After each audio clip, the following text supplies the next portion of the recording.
This conference will now be recorded. Very good evening to all of you. Welcome to the online embedded systems course induction class. Today is 30th March. We are kickstarting this particular evening batch. That is this evening 7 to 9 batch. So typically we have a mixture of audience as a part of this particular batch. We will have college students, working professionals, even fresh engineers will be part of this batch. We are seeing this 7 to 9 time is more convenient for many of you guys. That's what I understand from the recent learnings, right? My name is Jay Kumar. I'm one of the core leadership team member in Emergy. I will be taking you through this particular induction presentation.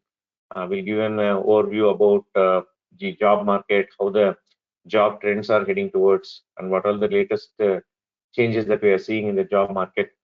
And once you're done with that, we'll deep dive into the course part of it.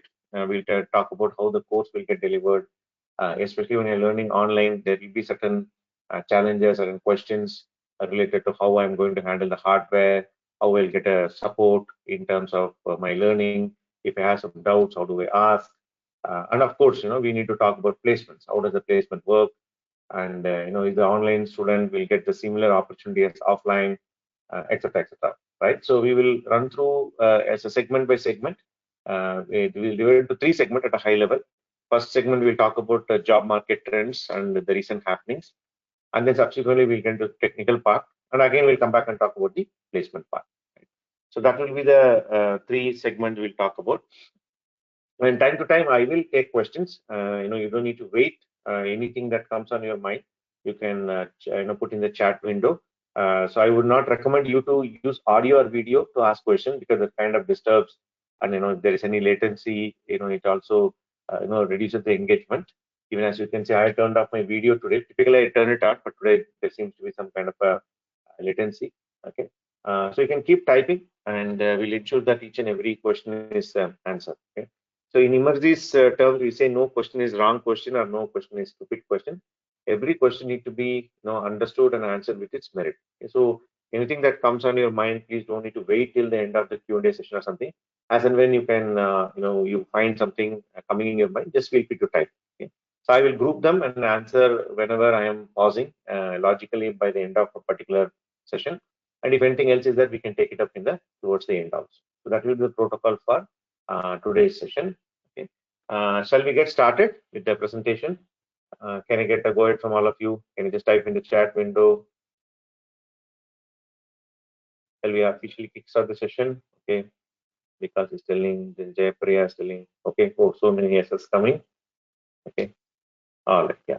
Thank you. Thank you very much for all of you. So let me put in the slide mode and we'll get started. Okay. So welcome all of you. So, so first step, as you all know, any presentation, we need to do our introduction. We'll do a small introduction about Emergy as well as about myself. So as you all know, Emergy is a tech company, and we have started in the year 2003. We are located in Bangalore. And as an organization, we had two areas of focus. When we started off, we were offering training and education programs, focusing on entry-level engineers, basically people who finish their engineering and looking for their first job. And even people who get their first job may not be getting a job where their aspirations meet. For example, somebody will study electronics or electrical, but they end up in a IT job, or somebody might study computer science and they may end up in a marketing and sales job because that was something which came in the campus interview, etc. Okay. So we actually take them as well as once they become working professionals. Some of you could be coming from similar background, and we train them and then reposition themselves, upskill themselves, and then help them to get into a job. And third one is about corporate organizations. As you all know, this is a knowledge-driven industry. More than a machinery, the knowledge and the skill what people bring onto the table is what matters. So we also have corporate organizations coming to us time to time, asking us for a customized training program. In fact, this evening also there was a request from one of the placement companies who want to specifically train some of their employees on a IoT skill, etc. So we do train all those corporate requirements as well. So that's what we do in the education side. And along with education, we also had focus on developing some of the products in the areas like, for example, industrial automation, agricultural automation, some of the retrofitting devices which gets as a part of the machinery, etc. Right? But over the period of time, we recognized having two focus areas not good. So we kind of pivoted from project development or product development, and about 2015 onwards, we've been completely focusing on the education side. And thanks to pandemic, the online learning has become a broadly adapted paradigm today. Even though we had vision to go online quite some time back, it is equally important is that the learners get adapted. They feel comfortable in learning online. Okay? So one of the good things happened in pandemic is that students are working professionals. They are all getting comfortable. Imagine, right? Doing this type of a webinar probably 3-4 years back, right? When I come and even use the word like webinar, and that would sound very strange for many of you, right? But now, as you can see, we're all anyways, we'll do a brief introduction for all of us, right? We're all sitting in different places and then attending this particular call. Okay.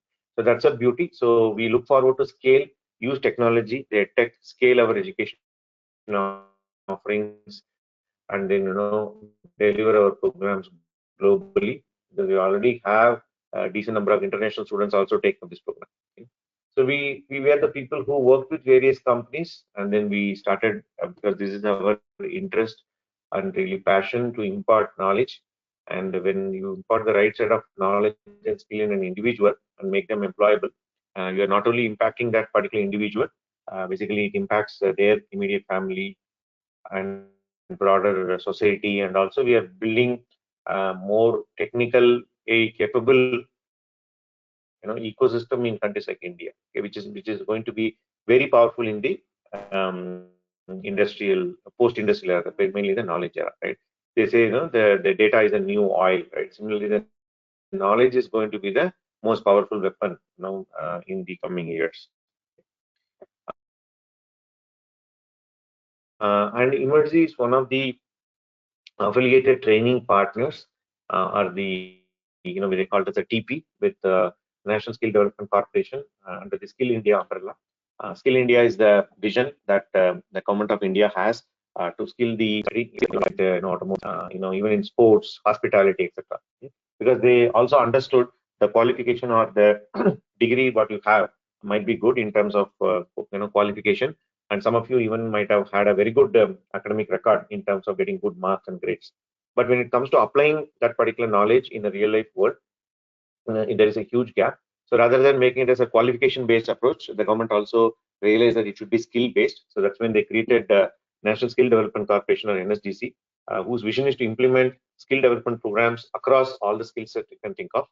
Under that, we come under Electronic Sector Skill Council of India, because we do programs in areas like embedded systems and IoT.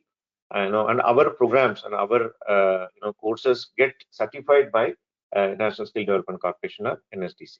Okay, so this is a brief about Emergy. And coming to myself, some of you might have attended my webinar in the past. Anyways, we'll check that once I'm done with my introduction. My name is Jay Kumar. I graduated from NIT Warangal in the year 2001, and I started my career with an organization called Ishoni Networks, building broadband networking products in the year 2001. Those were the days where the dial-up connection was very popular, where the internet used to be have a speed of 56 kbps. It used to be very, very slow. And broadband came and revolutionized that. The initial set of broadband implementation came in form of DSL. Some of you will have been aware, the digital subscriber loop. That's when the internet speed went up significantly. And then, as you know, today we are living in a world of 4G, and we are looking forward for a 5G, where we don't really talk about broadband, we are talking about mobile broadband, right? Where we are using our phones to access high-speed internet, right? So that way, the broadband networking has come a long way. So I was part of the initial, timeline where the internet was transitioning from dial-up to broadband. I worked on networking products, where I was primarily responsible for testing some of the networking products, developing certain test automation frameworks, and later I worked on some of the feature development in routing and switching, aspects of products, right, etc. So that was my first job. It was a startup called Ishoni Networks. I was there for about 2 years. Then I went to HP, Hewlett Packard. where I was part of their inkjet printer firmware group. As you know, HP has got different type of printers. I was part of their inkjet printer, which typically sits on your desk. It's also called as DeskJet. The DeskJet printer has got various input, output, or networking interfaces. It could be Bluetooth, it could be USB, Wi-Fi. Earlier it also used to have an interface called parallel port, etc. So in put together, they used to call them as a connectivity. Okay, so this connectivity requires a piece of connectivity software or the firmware we call, which comes under things like, for example, device drivers, operating systems, middleware, network abstraction layers, applications, etc. So I was part of the team which implemented these pieces of embedded firmware across various I/O interfaces. I was in HP for about 7.5 years, played different roles. I joined as one of the early engineers in the DeskJet firmware development group in Bangalore, and subsequently I became senior engineer, lead engineer. And my last assignment with HP, I was a program and project manager. I was leading a team of people where we are connecting the printer directly to the cloud. Again, that was the initial days of cloud computing, where instead of connecting the printer through a PC, we are directly connecting to the cloud and printing things from the internet directly. Okay? So that was my last assignment with HP. And I quit HP and then moved on to Huawei Technologies, where I spent about 3.5 years. That was more of a senior manager role, where I was heading the group of about 60 engineers working on embedded Linux. And as you know, Linux is a very flexible and very customizable piece of software. In case some of you are not aware, there is a very interesting webinar coming up in coming Saturday, where one of our experts, we run it as a part of the masterclass webinar series. In the coming Saturday, we have a very interesting webinar lined up where one of our experts is going to talk about how Linux has come, ranging from Android to the Netflix, right? So the Linux is powering everything in the backend, right? So in the similar lines, when I was part of Huawei, it was more on an embedded focused Linux, where we used to customize Linux for various Huawei's product lines, starting from a small Wi-Fi dongle or the Huawei's dongle, what you call, and then it all the way up to complex telecommunication routers and switches. So we used to customize Linux.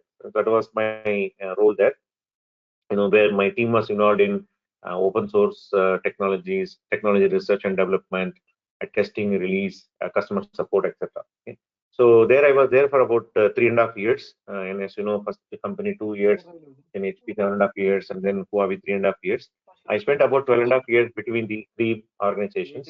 So then there is always a motivation of what to do next. And so by then I was not much motivated to further grow in the corporate career, and education is been there in my mind for a long period of time, and I always wanted to do something. And then I quit my corporate career from Huawei, then came and joined Emergy as one of the full-time and core leadership team members.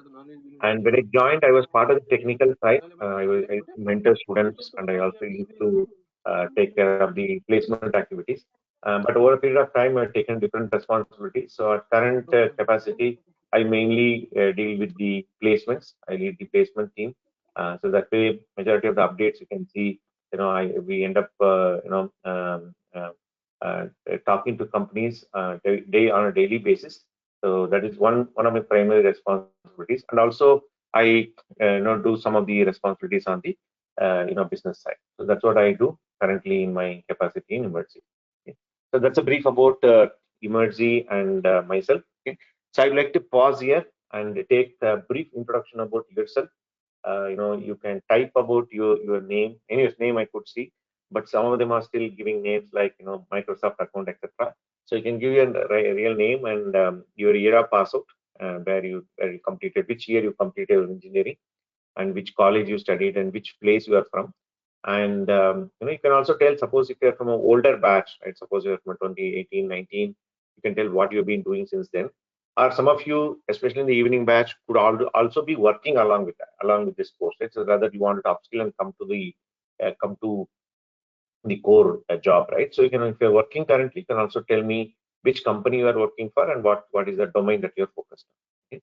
So just give me a brief. It's not only important for me to know about all of you, because we have a very large pool of students. It's impossible for me to remember students by name and profession, but it gives me a view about what each one of you are. But more than that, you can, you can introduce each other because you are going to be together for a while. Okay. So I can see introductions one by one coming up. We can see Vikas going first, 2020 by batch, electrical and electronics. Channabasava Institute of Technology, Basvesh, I think it's in Tumkur, working in Pixel Softech as a design engineer, HFT design. Okay, fine, good to know, Vikas. And then we have many other people coming in. And screen name Ajay the boss. Okay, Ajay, please tell a little bit more about yourself. Yes. All of you are typing your names. That's good. Suraj, Santosh, Tavre. Then we have Hari Krishnan, VG, Harish K, LK, Rajeshwari, etc. Please briefly tell about yourself one by one. Let me also quickly go through. We have Satik Khalder. He'll be passing out this year, 2022. Basically, he's from Haryana, but I belong to Bengal. In case anyone is wondering, I am from Mahavir Swami Institute of Technology, affiliated to GGSIPU Delhi. Okay, good to know, Satik. Good to know. Yeah, and then we have Shaktivel. He's from 2017-18 EEE SJBIT. Currently working in Zentron Labs Private Limited as an application engineer. Good to know that, Shaktivel. Then we have Jaypriya. She's from Krishnagiri. Passed out in the year 2020. Currently working in HCL as a Java developer for the past 2 years. Good to know, Jaypriya. And then we have Suvishesha Praveen. She just told her name. And then we have Vignesh Uday Hegde, 2022 batch, ECE Canara Engineering College. Glad to see some of the 2022 guys are coming in, because they're just finishing up their engineering, or probably they'll be completing in another month or so. It's glad to see that you are part of this skill building initiative, because by the time you guys, your batchmates complete the engineering and they start applying for jobs, you'll be way ahead in your job hunting, because you would have equipped yourself with very good embedded skills by then. So it's always glad to see the recent batch of people coming and joining ahead of the time. Okay. Then we have Raghavendra. He's a 2018 Bangalore Institute of Technology. Raghavendra, it will be helpful if you can tell me what you've been doing from 2018. Then we have Shubham Ghoshal. He's a 2018 BTech ECE. He's from Bangalore, working in Luxoft as an automation developer, looking to switch to embedded domain. Good to know, Shubham. Glad to know about your experience. Then we have Ravi Kumar Gupta. He's from completed BTech in 2018, currently working in power sector. I'm living in Delhi. Okay, cool. Then we have Rao Sant. Rao is from electrical engineering, Bamu University, and working with KSSL. I don't know the full form of KSSL. Anyways, you've been working in that segment. Then we have Sachidananda, 2020, again Channabaseshwara Institute of Technology, working in Pixel software. Okay, I think two of you are working from the similar profile. Then we have Muralidhar Reddy, working as a senior engineer in De Facto Robotics Automation Private Limited, from Kurnool, Andhra Pradesh, having 9 years of experience in PLC, HMI, and in industrial robotics. Good to know, Muralidhar, somebody who is having so much experience coming and joining this course. Then we have Satish Kumar, Meda Sani. He's a 2021 Adarsh Engineering College, Andhra Pradesh. Okay. Then we have Kavya Kunda, completed BTech from SV University in 2021. Good to know that. Then we have Saumya, working as an estimation engineer in Apollo Power Systems, 2017 pass out. Okay, cool. Then Vaishnavi from KSR Engineering College, Trichangur, 2021. She is from ECU, working in a BPO company. So Vaishnavi, incidentally, till my schooling, until I went to my engineering in Warangal, which I mentioned initially, I grew up in E Road, which is, I think, another 15-20 kilometers from Trichangur, and KSR was just getting started about 20-21 years back. Good to see somebody who is near to my hometown. And then we have Shubham Singh, 2018, working as a system engineer in TCS. Good to know, Shubham. Then we have Rajeshwari, EC in Kongunadu Institutions, Trichy, 2017 batch. So Rajeshwari, it would be good to know if you tell me what you've been doing since then. Then we have Ajit Kumar, he's from Krishnagiri, graduated M Jain College in 2020. Okay, Ajit, you've been working after that. It will be good to know. Then we have Ajay Kumar, currently working in Huawei. Oh, okay. Someone is from Huawei is here. GNOC. Okay. I think you are part of the network operation center, which comes in the more in the support side of it. The knock was kind of getting started by the time I left. I left in Huawei in 2013. There was initial days where they were setting up the network operations center. Good to know that, Ajay. You're also from Huawei. You're a 2021 pass out. Okay. So then we have Bhavana Anand, Jharkhand. She worked as a lecturer for 4 years. Good to know, Bhavana. Then we have Vinay, he's an EEE 2020 pass out, working PixelSoft as HFC design. Okay, looks like a lot of you are from PixelSoft Tech today. I think two or three of colleagues are joined the same course. Then we have Suraj Tarve from Ratnagiri, Maharashtra, 2018 batch, currently working in Natal, India as a service engineer. Okay, good. And then we have Ravi Kumar Gupta, 2018 EC. Okay. And then Raghavendra is, presently working in Northland Controls, okay, design drafter. Okay. Then Suvishesha is telling she's 2018 pass out from Chennai, working in EMS company as a quality engineer. Yeah, Mirza, 2018 CSE graduate, worked between 2019 to 2020 as a customer service associate with Amazon. And then I joined MTech. Meanwhile, took a longer time to graduate due to COVID-19, due to some challenges at college. Graduated MTech in 2021. Currently working with Hunger Rush. Okay, cool. Then we have Shubham Jaising Thakur from Makurgad, Nanded, Maharashtra.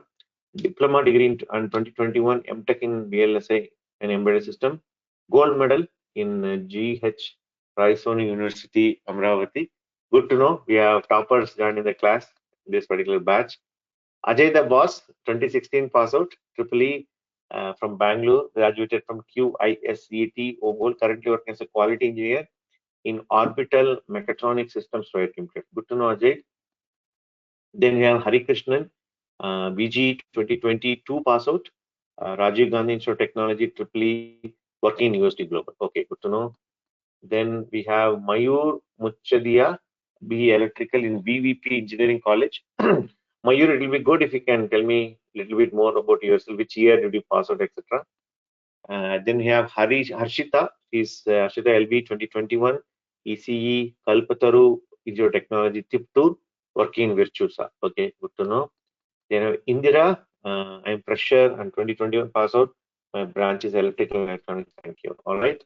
Then you have Banu Chinni, Chinni Banu Virendra, 2022. Great to see another 2022 student here. Electrical and electronics engineering, Cambridge Institute of Technology, Carepuram. Okay. Then we have Sinchana, Government Engineering College, Hassan, 2022 pass out. Good to know. My name is Reshma. I completed MTech VLSI Design and Embedded Systems in SAT Tumkur and passed out my MTech in 2022. And I'm now currently working as Innoface as a firmware engineer. And I'm native at Chitradurga. Good to know, Reshma. In Venkatesh, 2018, working as robotic implementation planner at K12 Techno Services. Okay, living in Bangalore, planning to shift to embedded. All right.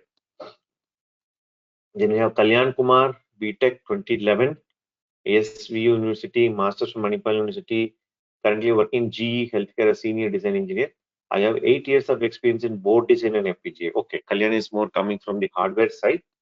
We have Harshraj Nath, he's from Guwahati, Assam, BETE 2016 batch from GIMT, then MTech from ELDT. I don't know, maybe these are all engineering college names, which I don't, not able to get it.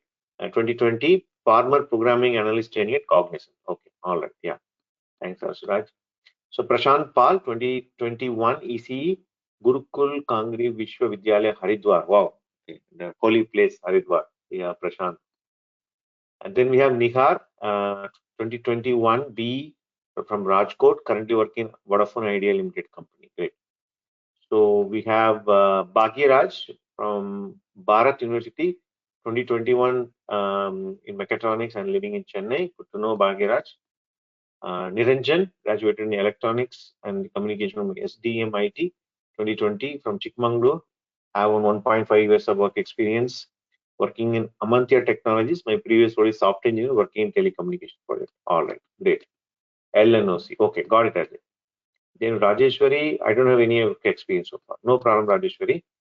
Then Mayur, 2021 and currently working Vodafone. Okay, great. Then we have Binu Ganesh, B in Electronics and Telecommunication, 2016, pass out from Ambedkar Technical University.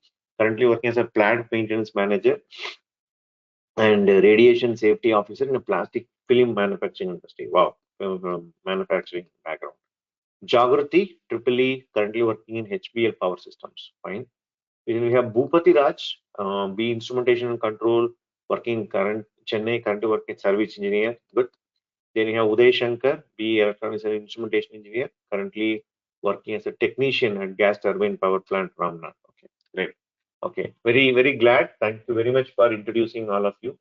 As you can see, we have pretty much representation from almost all parts of India, and we have people coming from down south, Tamil Nadu, of course, from Karnataka, Andhra, Kerala. I couldn't see anyone.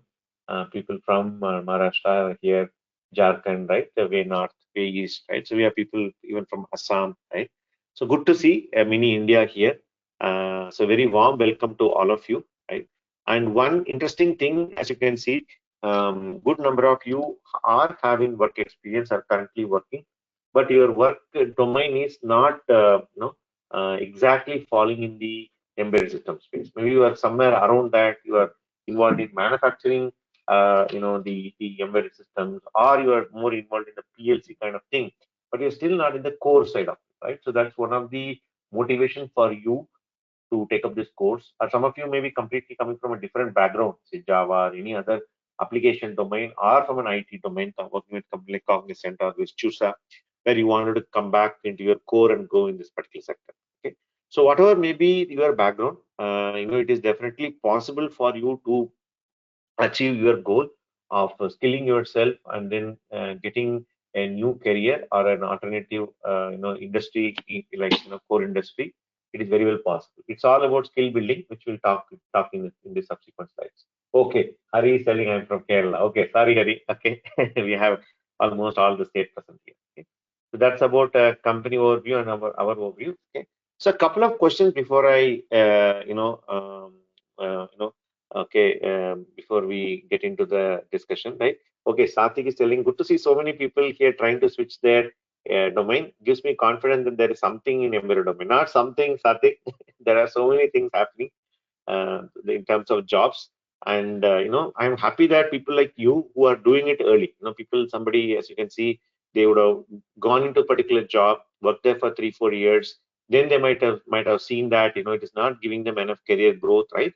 Correcting later, it is possible, but it's a little bit more challenging. Even now, if you see, they need to do the course as well as manage their work. But compared to that, anybody is having the necessary awareness and taking the decision earlier, it is definitely going to help them. Okay, so it's good to see them and good to see people like you who are a 2022 pass out to taking up this course. Okay, so before we move on to the next slide, I wanted to ask you two questions. So in last week, I think last Tuesday, if I'm not wrong, we hosted a webinar, myself and my colleague Mubin, where we did a course demo and we walked through how entirely the online course works, and we answered many questions. Typically we plan for 2 hours, and I think last session went around 3 hours 15 minutes or something. We started at 7 p.m. and it went till 10:15 or so. So I just quickly wanted to know how many of you attended that webinar, or even if you attended the previous version of webinar, because we do that webinar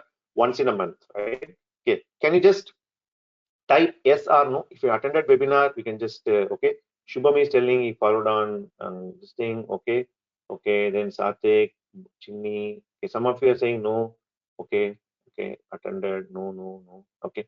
Okay, we have mixer, I think. Okay, good number of you have attended. Bhagiraj says yes. Niranjan says no. Okay, no problem. Just wanted to know that. Okay, and people who attended the webinar, or watched it in the YouTube, how helpful was it? Now that you are a student, right? Did that help you to take the decision of having a career in embedded, and of course, joining up for the course? Because we also wanted to take your feedback, right? So that we can every time we do our webinar, right, we also want to improve and make it better for the next edition. So Venkatesh is telling yes. Any other feedback, comment about the webinar? Did it help you? Shubham is telling yes, sir, very much. All right. Okay. Great. Good to see. But a good number of you attended our webinar. Okay. And Vaishnavi is also telling, yeah, yes, sir, helpful. Very much useful, says Jaypriya. Then Vaishnavi is telling yes, so helpful. All right. Yeah. Thank you. Thanks for your feedback. Right.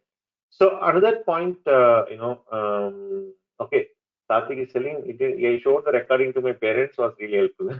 Okay, more than anybody else, you need to get approval from parents, right? They already helped you to do 4-year engineering, again, going and asking them permission and also money, right? You need a necessary proof point for that. Okay, great. Good to see that, Satvik, right? So another quick question before I move to the next slide. Okay. How did you come to know about emergency? Okay. Was it the webinar was the first one you came to know, or you were watching our Instagram, or you did search in Google? How did you come to know emergency? First, of course, then after you do search multiple things, what is your first reference? Ajay is telling YouTube, Venkat is telling Google search, Google. My friend and my search on YouTube, okay. My friend, Instagram through internship, okay. Then Google search. My friend Kapadia, Google search, okay. Google search reviews. I seen in the Google, okay. Friend suggestion, via my friend. I got him thrown on my friend. Okay. So friends, all right. Okay. So search it for best institute for embedded systems at Google, says Harshraj. Then Jaypriya is telling through my friend. Great. Okay. So if you see good number of you, your friend would have told, friend or friend's friend, somebody would have attended our course in the past and got benefit. And you can see, okay, I also attended MC internship. Great. We are started seeing, people who attend our internships coming and joining our courses, because it's kind of, timeline where many of you are completing your internship, right? And then Bhagiraj is telling, my friend referred me about Imaji, and now he's placed in Vitesco. Okay, got it. So when your friend gets placed, what eventually they end up doing? They see that there is this particular institute called Emergy, who we're doing a genuine training and placements, right? So and they also wanted you to get benefit out of it, right? Okay. Then Shivanand is saying through my girlfriend. Oh, Shivanand, good to know. Thanks for being open. Okay, so good to know that. Okay, so that's very humbling to see, because no matter what we do, many other things, right, in terms of Google and website and social media, but if it comes through our past student, that is always a special thing to happen, right? But net, if you see, it is either a combination of somebody doing a Google search, or a reference from a friend, or some of you attended and then you also have the webinar attending, etc. Right? Okay. And Shubham Thakur is telling, Sampada ma'am says 100% placement. My parents are agree. Okay. Sampada is one of our student counselors. Okay. Shubham Thakur. Okay. All right. Yeah. So thank you very much, guys. Thank you very much for that. Okay. And then Muralidhar is telling Vodafone is the best marketing, sir. Of course, Muralidhar. Okay. It's not only about marketing. I would use the word called trust, because when it comes to education, right, in India, we really want to go to an institute which you can trust. Unfortunately, starting an institute and then delivering a course becomes, anybody can do it, right? Even you can in your home itself, you can put a board and then say, I can start an institute. Anybody can start an institute, right? But ensuring that people are getting the right set of skills, and that particular skills is what required by the industry, and ensuring that they get placed, right?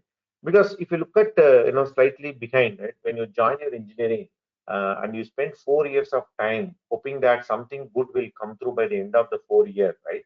That is not as you expected. Parents have spent lakhs of money in that 4 years. I understand they would have easily spend, let us say, 8 to 10 lakh rupees, which is in my opinion, for any middle class parent, that's a big money, right? And then on top of it, when you go and tell, I did not either get a job, right, or I got a job, but that is not satisfying to me, right? I want a better job, etc., etc. Again, they will say, oh, now you need to again do a course. Huh? What is this course? Because for them, embedded systems or IoT, Java, Android, everything will look the same, right? Cloud computing. So some of you are telling, right, sir, I showed this video to my parents, right?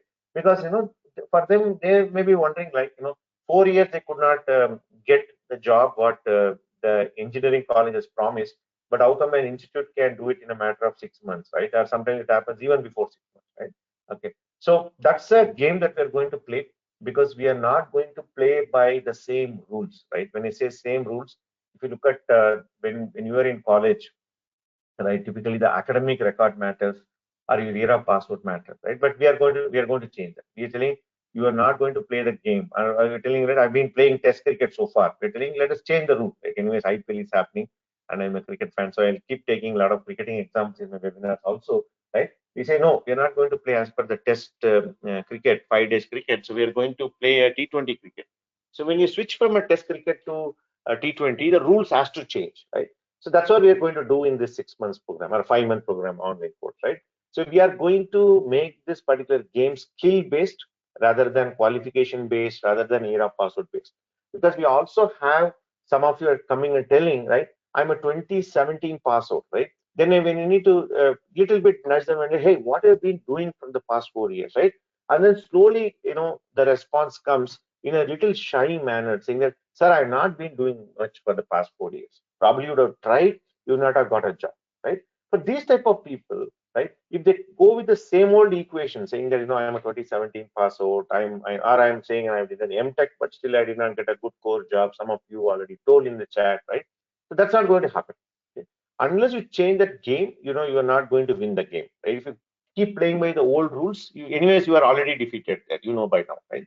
So that's what going to happen in emergency, that we are going to play the game of skilling, right? In that skilling, when you skill yourself in the right way, that's what our mentoring team works on a day in and day out, ensuring that every student, whether it's an online evening, regular class students who come to our physical classrooms and study, everybody gets skilled in the right way. Okay? So once you get skilled in the right manner, then slowly and steadily your past history, and I know it's very hard, right? And as we are telling, as you are introducing yourself, right? I'm doing some job, okay, or I resigned from this particular company. There is an aspiration in you, or there is a question in your mind always comes in or your mind says that, hey, I'm not proven enough, myself enough, right, to myself and to people around me. Okay? So I want something better. So there is a lot of aspiration in you, lot of goals in your mind, or dreams in your mind, with which you are signed up for this particular course, right? And believe me, it will happen. Whatever the goals or dream that you have in your mind, it will come true, provided you take up this particular journey of skill building and stop playing the old game of percentage. And some of you later will come and tell, sir, my communication skills are not good, my English is not so great. Some of you may be thinking, right? So whatever this little talk that happens in your mind, keep it aside, focus on your skill building. Then the goal or the dream will definitely happen. I know, as a few minutes back Bhagirath said, right, my friend got a job in Vitesco, right? His friend means, typically, let us assume, right, he comes from a similar college, similar native place, right? He did not had anything extra, right? But he can achieve, why not you? Now, I'm telling an example of Bhagirath because he just said. I mean, similarly, many people, our past students would have referred, right? So they have not had anything, something, extraordinary, and they achieved something, which you cannot achieve. So it is very well possible for all of you to achieve. All you need is your cooperation and your efforts in a particular, domain, particular area, so that naturally you'll start seeing results, right? So Reshma is responding, saying that my programming skill need to be improved. That's why I joined this course. Absolutely, Reshma. Programming skill is the basics, I would say, okay, on which you build everything. Because many of you will even have some notion saying that, when I'm doing a core job, means I don't need to learn programming, right? I will somehow get rid of programming, or I would escape from learning programming, etc. Right? Programming is one of the foundational skills on which this core jobs are, expecting, core companies are expecting from students. So there is no escape from the programming side of it. Okay. So definitely your programming skill will improve. Only thing is that you need to stay focused. Okay. I'm trying to connect back my video. Is my video looking all right, guys? Because I'm having a phone. Looks slightly there is a lag. Can just confirm if my video looks okay. Of course, I want to keep my video on. I'm in a place probably the signal is slightly weak. Is my video looking okay? Shall I turn it off? Okay, I want more responses. Okay, most of you seem to be fine with that. Okay, I'll keep my video on there. Okay, all right, yeah. So let me move on. So in the webinar, I shared a few trends. People who not attended, no need to worry. So let us run through some of the trends, right? So first and foremost, the good news is that there's a tremendous momentum in the job market. So when I say, when if you look at exactly 2 years back when the pandemic struck the world, okay, it has changed many things.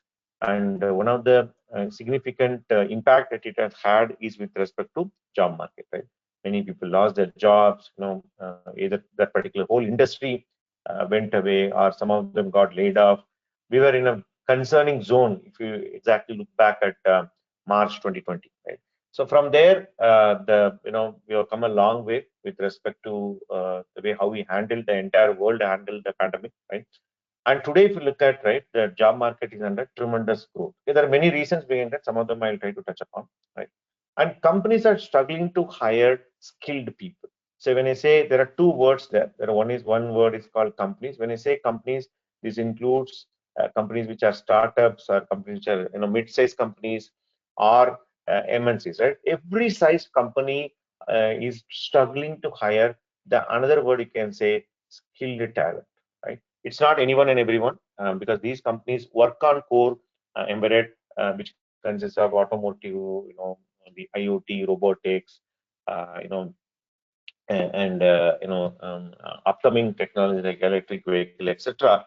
So they definitely need skilled people. Okay? Unfortunately, in India, there is the quantity is in abundance. Like, statistics says by 2024 we have roughly about 25 to 30 lakhs engineering graduates will be coming out from various engineering colleges. We have roughly about 3,500 engineering colleges in India.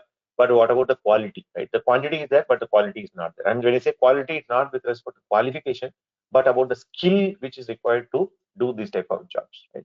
But the good news is in the last, I would say, second half of last year, from June, July of 2021 till to now, right? I would say we are kind of end of March 2022. You can say, right, with the first quarter has completed. We are seeing tremendous momentum in the job market. Right? Companies are struggling to hire because, as I said, I lead placements. We end up talking to companies on a daily basis. So we see that momentum across. Right? And big companies, okay, like Honeywell, are exploring alternative channels going beyond campus interviews. Right? If you look at some of the logos in our placements, be it Robert Bosch, Honeywell, Vitesco, Continental, Microchip, Qualcomm, NXP, right? Name any of these logos, which probably one of those logos would be your dream company also, which you have the right to have that as your dream, right? So these companies earlier they used to hire primarily from tier one colleges, be it an NIT or an IIT, and they used to only hire from such campuses, right? Now two things have happened in the pandemic as in post pandemic world. One is like in India, there are a lot of startups that come up, companies like Zomato or Paytm, which are even listed as private public limited companies in Indian stock exchange, where there is a huge momentum, right, among these tier one engineering colleges, students to go and work there. So that is one reason. Second reason is one of the advantage again due to pandemic is any company, for example, Honeywell, which is having a headquarters in the US, or any other company, having their headquarters somewhere in the West, they're much more comfortable to get their work done from India. Okay? India offers much more safer location in terms of you can say, right, the world is going through so many challenges due to recent Ukraine Russia war, which we are seeing after the pandemic, right? And anyways, what is the opinion we all have about China now, right? So because of these reasons, more work is moving to India. Okay? And even if maybe even though this is a really sad thing what is happening in Ukraine, I think about 2 weeks back we were in conversation with one of the companies who is currently hiring your students, right? It's a company based out of Pune. All of a sudden, they got a project which required 100 people. Then that they were very senior people who are attending the call. They openly said, you know what, this work used to get done in Ukraine. Okay? Ukraine, if you look at similar Eastern European countries, the countries which are between the erstwhile USSR, or the countries which became a peace, after the USSR became Russia, countries like Romania, and countries like Ukraine, right, who were one of the alternatives where these companies were getting good amount of software done, right? So now that because of the war, also more, it's highly negative in one perspective, right? More work is coming to India, right? So because of which, even a company like Honeywell is struggling to hire, and they are exploring alternative channels to hire. And definitely they cannot go to tier two, because in tier two the quantity is very high, right? But in terms of skill, right, predominantly you can only get an IT skill. Okay? So then you may be wondering, sir, what is the difference between IT skill and a core skill, right? IT skill is something which can be easily trained, and easily people can be, trained in a large scale. For example, company like TCS, and some of you are already working in TCS, right? If you look at TCS, they hire probably few tens of thousands of engineers, and they don't care whether you are coming from a mechanical, civil, or computer science, right? So they take any engineer and they put them through a skill which is reasonably easy to learn, and then they can be deployed, right?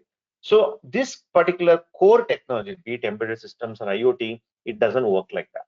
Okay? Or if you want to keep a simple example, you just take a number of institutes which teach Java versus number of institutes which teach, embedded systems, or a number of institutes which teach VLSI, right? Even if you come to cities like Bangalore, assuming that you are going to do a physical classroom program, right? Hardly there are 3 or 4 institutions which are teaching embedded systems, right? So embedded systems, there is a challenge to teach, there is a challenge to learn, right? So that way, going directly to the tier 2 engineering college doesn't work well for Honeywell, because they again need to spend a lot of time in training, right? So that's why they're coming to institutions like us, who are in the zone of skill building, taking the tier 2, tier 3 folks like you people who are good, but you did not get the right set of skills and mentoring. That's precisely what we do in our course, and you become ready, right? That's the reason why students will say all of a sudden, hey, he's my classmate, or he's my same college. Look, all of a sudden he got a 7 lakhs job, or all of a sudden he got a 6 lakh job. Right? How does it happen? Right? He doesn't have a forehead and 7 legs, right? It's the same person who comes from a similar background, right? So that's the magic that we're able to make because of the skill building. Again, going back to the previous slide which you spoke about, right? And other thing you might have probably heard about semiconductor crisis and opportunity for India, right? Due to the pandemic, right? Overall, the need for semiconductors have gone high. It was not like how earlier it was, right? Working from home has fueled the need of more electronic devices, be it laptop, be it broadband network connectivity. Think about what kind of a stress our networking and all our internet is going through due to work from home, right? And in order to handle so much, right, your networking, the core need to be strengthened with so much of equipments and so much of solution, right? So these are all leading to semiconductor crisis, where the semiconductor is not getting manufactured to the speed in which the demand is there, right? So and then companies are also comfortable with doing work from home, and even though they're returning, they're still talking about hybrid workplace, right, where you work 3 days from home and then you come to office for 2 days, right? And other geopolitical things which has happened due to pandemic, due to the Russia war, which I mentioned, the previous point, or the kind of trust quotient that is existing with China. India is trying to capitalize, because we are already very good in software. We have proven to the world, right? Right from the day TCS and HCLs have been started, right? We have proven to the world that you can develop quality software out of India, right? Now it's time for us to take that to the next level by manufacturing the chipsets, building the hardware also. Even though the hardware units are there in India, they're primarily doing the. Some of you are coming from a manufacturing background, right? They're primarily doing an assembly, right? They're really not manufacturing chipsets from India, right? That's where the new opportunities are getting opened up, right? And then the domestic innovations, right? For example, the electric vehicle, okay, which is driving huge opportunity for countries like India. Even though in the last few days I'm not getting so good news, because we are seeing like people are not charging it properly, it's catching fire. In fact, a couple of people died because they kept the EV charged throughout the night and stuff like that. But having said that, the EV is the way how the whole automotive industry is going forward. Okay, and more than four-wheeler driven, which is what done by a company like Tesla, right? India, even if you look at all the Asian countries, Southeast Asian countries, are still predominantly two-wheeler driven, right? Okay, we are much more comfortable, driving a scooty or driving a 200cc bike, right, rather than going and buying a car, due to the road conditions, price, many other things, right? So there is an opportunity for countries like India, and especially a lot of startups, right, to innovate in this space, right? As I speak, one of our recruiting companies, it's called Oxtra Energies, where one of my friend is one of the key technical person. to really prove that EV is a viable vehicle. Right, couple of the colleagues, they drove the entire India. I think it's called Bharat Mala. I'm not sure exactly how the route took. In fact, I used to post every day the map that the bike is taking. I think roughly around 30,000 odd kilometers. They started from Bangalore, they went far east, and then took an entire, what do you call, Pradarshana, or the whole circle of India, and they reached Bangalore, I think, a couple of days back, right? So, which is, giving more hope and more confidence among people, even though we are hearing negative news like, the battery is getting burst, etc. The EV is the future, definitely, for sure, in spite of all the limitations we're talking about, right? So when you talk about EV, it's more of electronics and, the motor driven by a particular microcontroller system rather than a traditional, diesel or a petrol driven, IC engine system. So even a companies, if you look at the two-wheeler and four-wheeler manufacturers, need to transition to EV, and companies like even, Mahindra are investing heavily in such things, right? So this is all going to open up more and more opportunities. These are all high level trends I'm talking about, right? So in summary, what can I say? Now, more jobs are chasing lesser number of skilled people. Please note the word skilled is the key. We have a lot of supply. The supply is not at all an issue, but the skill is the major challenge we are talking about. Okay, so this is the high level trends. So now mapping back to this trend, right? How does it matter to me, right? How does it work? How in emergency, or with respect to me, TK sir, all these story is nice, but tell me, what does it mean to me, right? So this definitely means a lot to you. One is like, if you see in India alone, sorry, in emergency,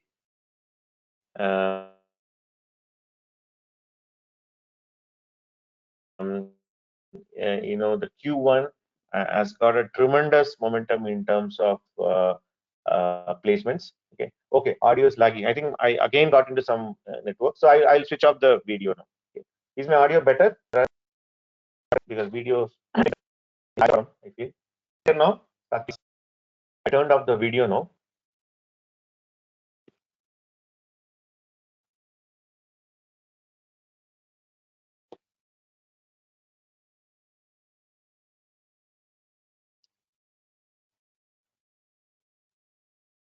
Am I audible now?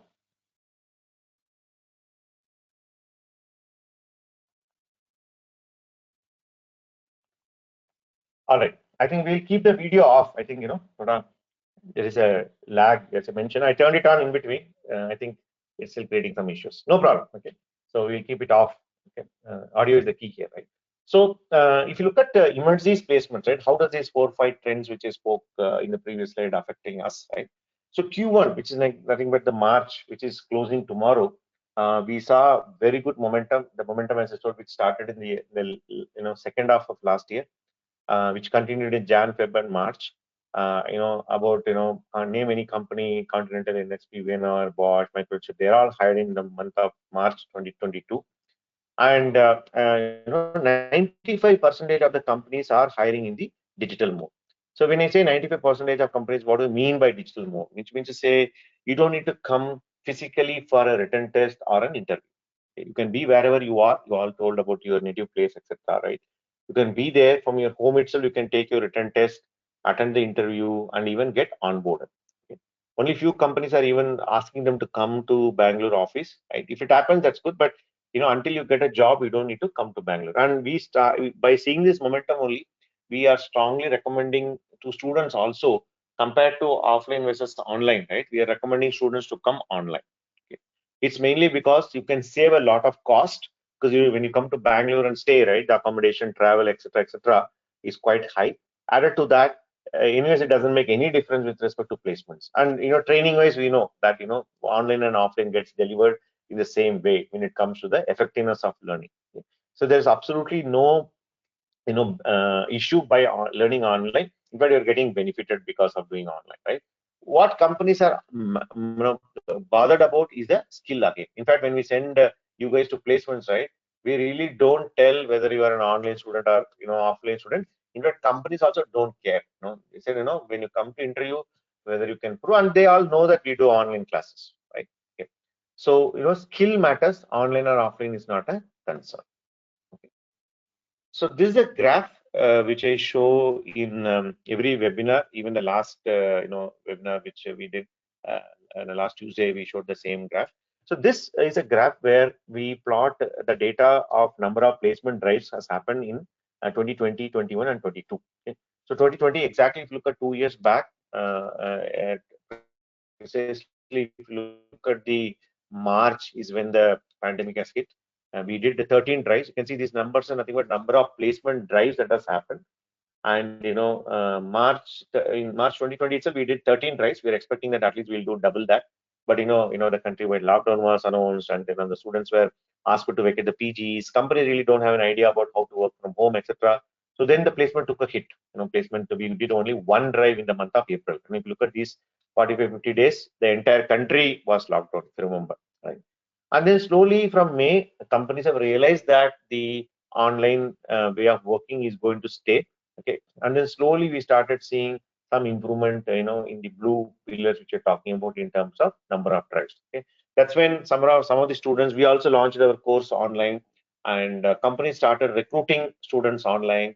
And some of the students who joined around this timeline, May June timeline, they're still working from home. They're not seeing their manager face to face physically. They still do it in the online mode only. Okay, they are not, they come to their office physically. They're trying to come sometime in April. Hopefully, that happens, right? Okay. But if you look at 2021, last year, it was reasonably cautious around Jan. Companies were, we had only 14 drives there, and that was around the time when the vaccine was rolled out across the country, especially in India, right? And and then slowly from February onward, we started seeing some good recovery, even though the second wave was there. Remember, last March, April, May was very bad when India saw the second wave. But during that time itself, companies were optimistic in terms of placement. So the online learning, online placements were happening in a quite nice manner, right? But once June, July, when the wave was settled down, right, then the placement started going really well. You can see, right, we started doing 33, 37, 42, 48. And October was very special to us because October is when we, crossed 50 drives, 51 companies recruited from us in the month of October. And then we all were very happy that, we hit a half century and things like that, right? Okay.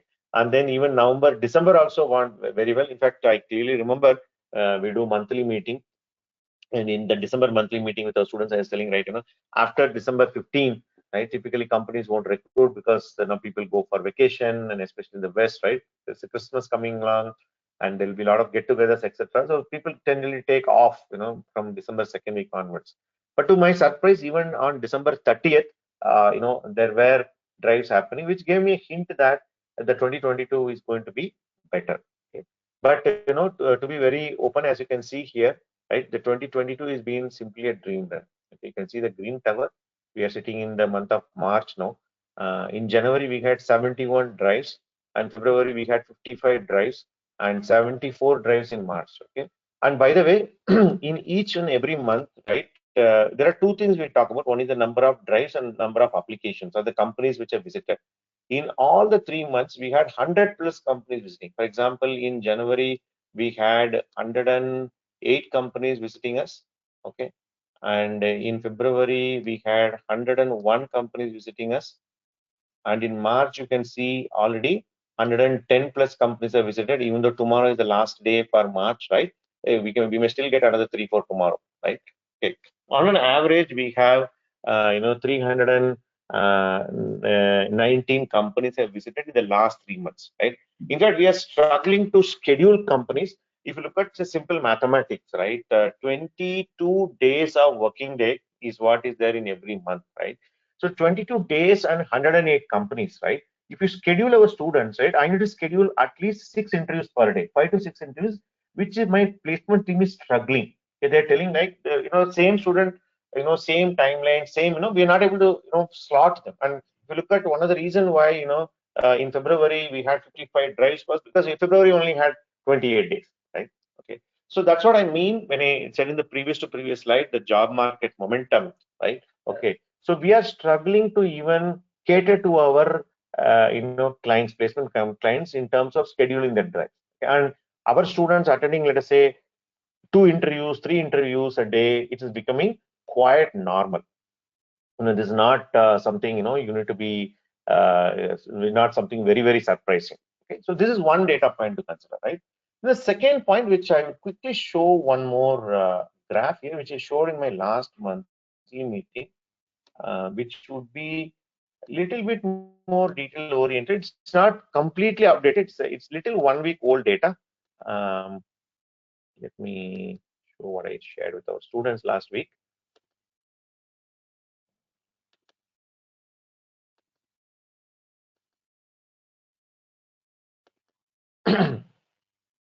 By the way, all our data are, transparent everywhere, be it a website, be it social media, be it Excel. It's the same data point I'm talking about, right? So this is a list of companies visited in March. As I told, today it is 110 plus applications, right? And then 76 or something. But if you look at around a week back, we had, roughly, let us say, 88 companies. So this is an older sheet. It is not. It got updated more than 10 days back, right? When I met my students for the monthly meeting, right? So let me just quickly run a filter here. Okay, this is the era password that companies are asking for. Let me filter here, because many students would be there in this particular call whose main worry would be, I'm from an older batch, I'm a 2017, I'm a 2018, okay, or I don't have any valid work experience at all, or even if I have some work experience that is not related to the directly to the interview, etc., right? I'm sure many of you would be having that query, right? So these are real data. Let us run some filter. Okay, 2021 means only that year can apply. Let us ignore it. Let us say, for example, 2017 onwards, let us try 2018 onwards, let us try to run a filter here. Okay, 2017, 2018, 2018, 2018, 19 ko bhi chhod do. And there are companies which is asking for a no era password, right? Any era password can apply. So let me filter here. Okay, you can see how many are there. Okay, you can see how many rows are there. Out of that 80 are, as I told, this is like slightly old data, but just to give a overview, right? So how many rows are there? You can see, right, around 38 companies out of that 84 or 85, which means that roughly 40% of the companies are not bothered about era password. Okay, to make it even more simple, let me go to no era password. Companies telling, I'm not at all bothered about era password. Okay, and they're even telling, I'm not bothered about their academics also. Let us say no percentage criteria. Okay, even if you apply this rock bottom filtering, you can see, right? Okay, these many companies are hiring. Out of that 80 odd companies, we had around 18 companies which are telling, we really don't care which era password you are from, and we really don't care what is your percentage criteria also, right? This is like a rock bottom. Okay, even those students get about 18 to 20 opportunities. By the way, this, like, 10 days old data is around 20 companies not updated yet, right? This is what I shared with my students, right? So the point I'm trying to derive, if you look at a few minutes back when I mentioned that we are going to change the rule of the game. We are telling, like, we are not going to play the era password or the percentage game. This is what we mean, and this is a real data. Or it's little old one, but this is a real data. Okay, and this data I'll show. I'll meet my students every month. We do a monthly meeting where we show the data and we do a live Q&A session with all the students, which I host. Right, this is the data which I showed about 10 days back. Okay, before the 23rd or something, we had a 22nd, 23rd or something, we had this meeting, monthly meeting. Okay. So this is the realistic data. Similarly, you can go and run, Excel on graphs on February, January, etc. Okay, which means to say, what is the bottom line? Right? We're talking about three things. One, the rule of the game is no longer based on your era password or your percentage. Okay. Point number two, your skill is going to be the only differentiator. Point number three, how you build your skill in emergency is the only differentiating factor. Okay, nothing else. The students who got successes, that's why when I asked you from how did you come to know about emergency, it is my friend said, my cousin said, or somebody got placed through this particular institute said, etc. Why did they tell you? It is because they know this particular formula or this particular methodology can work. Okay, So my request to all of you, okay, especially if you are from an older batch of pass out, okay, please keep aside your worry of will I get opportunity. You can see these are all, they say, right, numbers doesn't lie. Okay, there's a saying, right, in God we believe, for rest of all you bring numbers. I think so there's a quotation similar to that, right? You can just go and check a quote, right? So that is what it is, right? So please ensure that you are following the journey of skill building. Give your effort, and that's not going to be easy. Skill building, right? It takes time because you're all studied in theoretical fashion, and then you're coming to the practical way of learning. That's not going to be easy. Okay, my request is put your efforts, build your skill set. Be regular to our classes, do all the assignment and projects, build an impressive resume. Then you can see, right, when so many opportunities come, why can't you crack a job? If your friend can crack it, why not you? Okay? So that's a challenge, that's an opportunity, that is where your future looks like. Okay, does it make sense? Okay, I would like to pause here and take questions if any of you have. So far, are you able to follow what I say, what I'm saying? Are you getting a better idea about how the jobs are heading towards? Are you getting a hope that you can also get a core job in the future? Or if you have any questions, I'll be glad to answer. Can I get some responses? How did you find the session so far?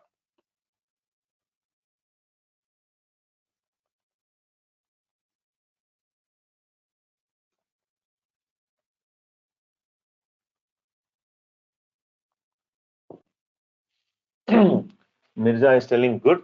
Okay. So the session is interesting, but not to be rude or anything. But when will the module introduction start? For people who already attended the webinar, like me, are getting deja vu. I understand, Satik, because that's the reason why I asked you who had attended the webinar. But since everybody have not attended, right, it is my responsibility to bring them into the context, right? By the end of the session, I will give you the calendar. I think your sessions should be starting tomorrow. Definitely, let me just read it out. Then entire technical session will start. Okay, I understand people who attended webinar, some of these slides may be little repetitive, or as I said, rewind and pause. But people who are not attended, they may find it. You can see, right? Hari is telling it is interesting and informative, right? And this is the approach we take when it comes to the technical thing also, right? Even when you talk about technical sessions, right? There may be somebody who knows the subject already. They would have already done some projects, right? But there may be somebody who is starting from the scratch, and we always ensure that the slowest learner or the person who comes with no background should be in a position to learn, right? Okay, so the same approach we take in every session we do. Okay, Satik, I understand your viewpoint. I request your patience, considering others in the particular call. Imagine me, no, okay? Leave what you think about me, right? I'm repeating the same thing, right? Okay, but in the interest of others, we have to do it because we need to take everybody together. Okay, hope that's clear, Satik. Hari is telling it's interesting and informative. Then Satish is telling very inspiring, sir. Venkatesh is telling nice, sir. Vaishnavi Bama is telling good, sir. Shubham is telling that yes, sir, very good. This kind of transparency is what I liked about MLC. Absolutely, Shubham. Okay. And to make it more regular, as I told you, earlier I used to meet the students once in a quarter along with the Disha workshops. Now I divided them into two pieces. Once in a quarter, I do Disha workshops for sure, where we do the resume building, etc. But I ensure that every month I meet them with the monthly placement update. If you see this, right, this particular uh, Excel, I pull it up from the March meeting, which we did about a week or 10 days back. Okay? So we, don't worry, we'll do it in every month, and whatever data is there, it will be presented to you, upfront in a transparent manner. Okay? Even though you might find that our website is not updated, our social media is not updated, etc. It can happen because from the placement team, the information need to be passed into the website team or social media team, etc. But as a student, you will get a live telecast, right? Whatever happens in the placement, you'll be part of the Google group, which anyways talk in the later point of this presentation, right? You'll be part of the Google group, and anyways, we'll do the monthly meeting also, and you will get a recorded version also, right? So that way, you will be getting a 100% latest and transparent information. So thank you, Shubham. Okay, nice, sir. Amazing. Super excited for the course, yes, Harshad. Good evening, sir. How to read data sheet easily? Oh, Ravi, wait. Technical is there, right? Will you prepare for interviews, respected sir? Says Shubham. Yes, Shubham, we'll come. We'll talk about it. I have not gone to the technical part yet. Okay. Uh, I was working as quality engineer in PCB assembling industry. Is that working experience useful? Says Ajay. Ajay, depends on the company, okay, because some companies do consider the work experience, and they do fit you in a slightly a senior role. When I'm trying to turn on my camera, see whether it is looking better now. But some companies will say no, we cannot do it. We'll still be taking as a fresh engineer only. Okay, I think video is still not good. I'll go back to audio only more. Okay, so it depends on the company, Ajay, okay, how they will consider your experience. Okay. So because it's telling, will you give any resume template? Yes, because we do give a sample resume template in case if you're too curious. Now only you wanted to check it out. Just go to emergy.com/embedded systems. We'll also put a link in our homepage. Okay, so we're making some changes in the website also soon. If you just go here, what happened? On the tab, emergy.com/embedded systems.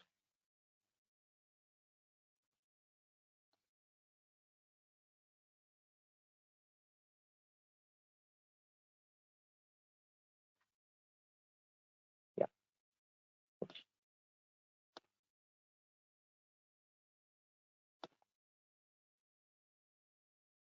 If you go here, in fact, all our course materials are already put up here. The source code, project, everything for your reference, right? But if you come down in the same page, you'll see a section called Disha, career resources. I think it's slightly lagging. Let me just wait for some time. You can see our all the materials. If materials are here,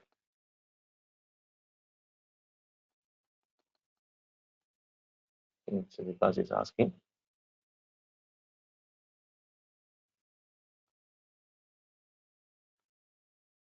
You can see, right, there is a section called Disha career resources in the same link. You can see, right, here preparation tips, sample resume, resume template, etc. Right, here we will give you. And not only that, we do a resume preparation workshop where we'll also teach you how to fill the template, right? Okay. So you can see there are some more materials also given there. Okay. Hope that's clear because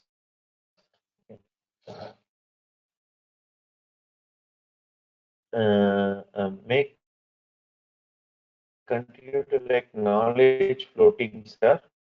Okay, then we have Murali there. Sir, would working professional can also get same opportunities in MNC irrespective of year of pass out? Because I am 2012 pass out and also about 3-month notice period. Okay, as I already showed you, the year of pass out criteria depends on the company, and we also saw about 40% of the companies are today hiring from any year of pass out, not only 2012, right? When I said any, it showed in that particular Excel sheet, right? Means you can be any means literally any year of pass out, right? And even we recently placed one student who is from a 2011 pass out.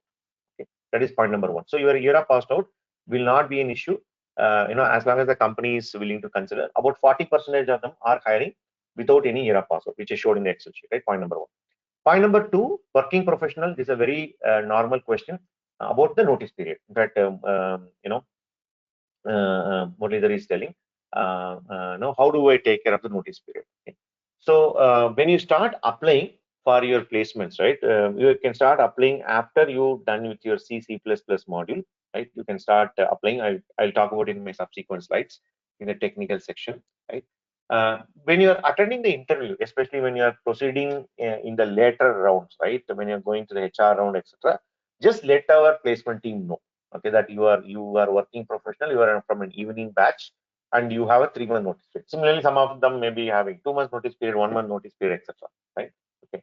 Once you get a job, okay, so typically, okay, companies are fine to wait, even though for a fresher it is not okay. For a fresh people will say, no, today you get a job, tomorrow you go and join. Okay.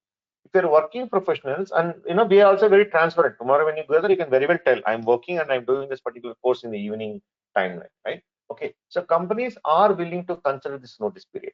Okay, and we also strongly recommend from emergency side that do not quit your previous organization without serving the notice period or getting a proper transition. Okay, somebody will do, I call it as a hit and run case, right, where you just like that, run away next day. Don't do that. Okay, so serve your proper notice period. And what we recommend is try to negotiate. For example, it's 3 months. You can talk to a supervisor and say that can you make it into 1.5 months or 2 months, right? Okay, and our placement team will support you. No need to worry about that, and we'll also keep you posted and keep the company also posted. And companies do consider this. Okay, so many people who are having the work experience are going through the similar situation, and many of them have served the notice period and joined a new company also. So I don't think you need to be worrying at all. Okay, does that clarify, Muralidhar? Just confirm in the chat. I'm just taking the next question. Okay, so Sinchana is asking, I think I missed that particular question. um, how does that placement work for us who are still pursuing engineering and will pass it? Okay, they have a different problem, right? Okay. So what about the 2020 batch people? Okay. So 2020 batch people, as you already know, you are in your 8th semester. So typically, what I understand is that you will be passing out around June, July time frame. Again, it depends on the university, and also due to COVID, I think some of the timelines got extended. Whatever may be the reason, right? So, with respect to our placement, you need to complete your engineering. When I say you need to complete, you complete all your papers, at least get some document. That document could be, either I don't know, different universities give different document. At least, semester completion certificate, or we typically in my college days we used to call it the PDC, provisional degree certificate, where you have completed your engineering, right? The document should be there. Okay, so please ensure you get that, and then you can start applying for placements. Okay, don't worry, you have got ample time left with you. As I already told you, by the time your classmates finish, then they look out for their own jobs, then they don't get, then they come to and join us. By the time you'll be way ahead in your 2022 race. As I see, right, the sheet which I showed, it is only having till 2021, which means to say for 2022 we still not opened up, because then still you guys are in campus, right? Okay, so that's the answer. So please ensure you complete your academic formalities, then only you can apply. I hope that's clear. Satik and Sinchana, please type in case we have any question. Please type it in the end. I'm taking one by one. Okay. Then Banu Chini is asking, when will you provide recording of the session? By the end of today or tomorrow, or what time? Okay. So Banu, typically I need at least 2 days, 1 or 2 days, because this session need to, this recorded version we'll get tonight or tomorrow morning. And then we need to again put it in a YouTube link, and we'll tag it, put it in appropriate YouTube channel. Give us at least 2 days. Every induction gets recorded, and we'll share it the link. Okay, it will be YouTube link. Only thing is we don't make it public since it is an induction, right? Webinars and all anyways open. Since these are all private session, we'll give it as a link which you can click. If you want to share it with anybody, which it can help your friend or somebody, you can feel free to do that also. Give me at least 2 days. Today is like Tuesday, right? Wednesday, right?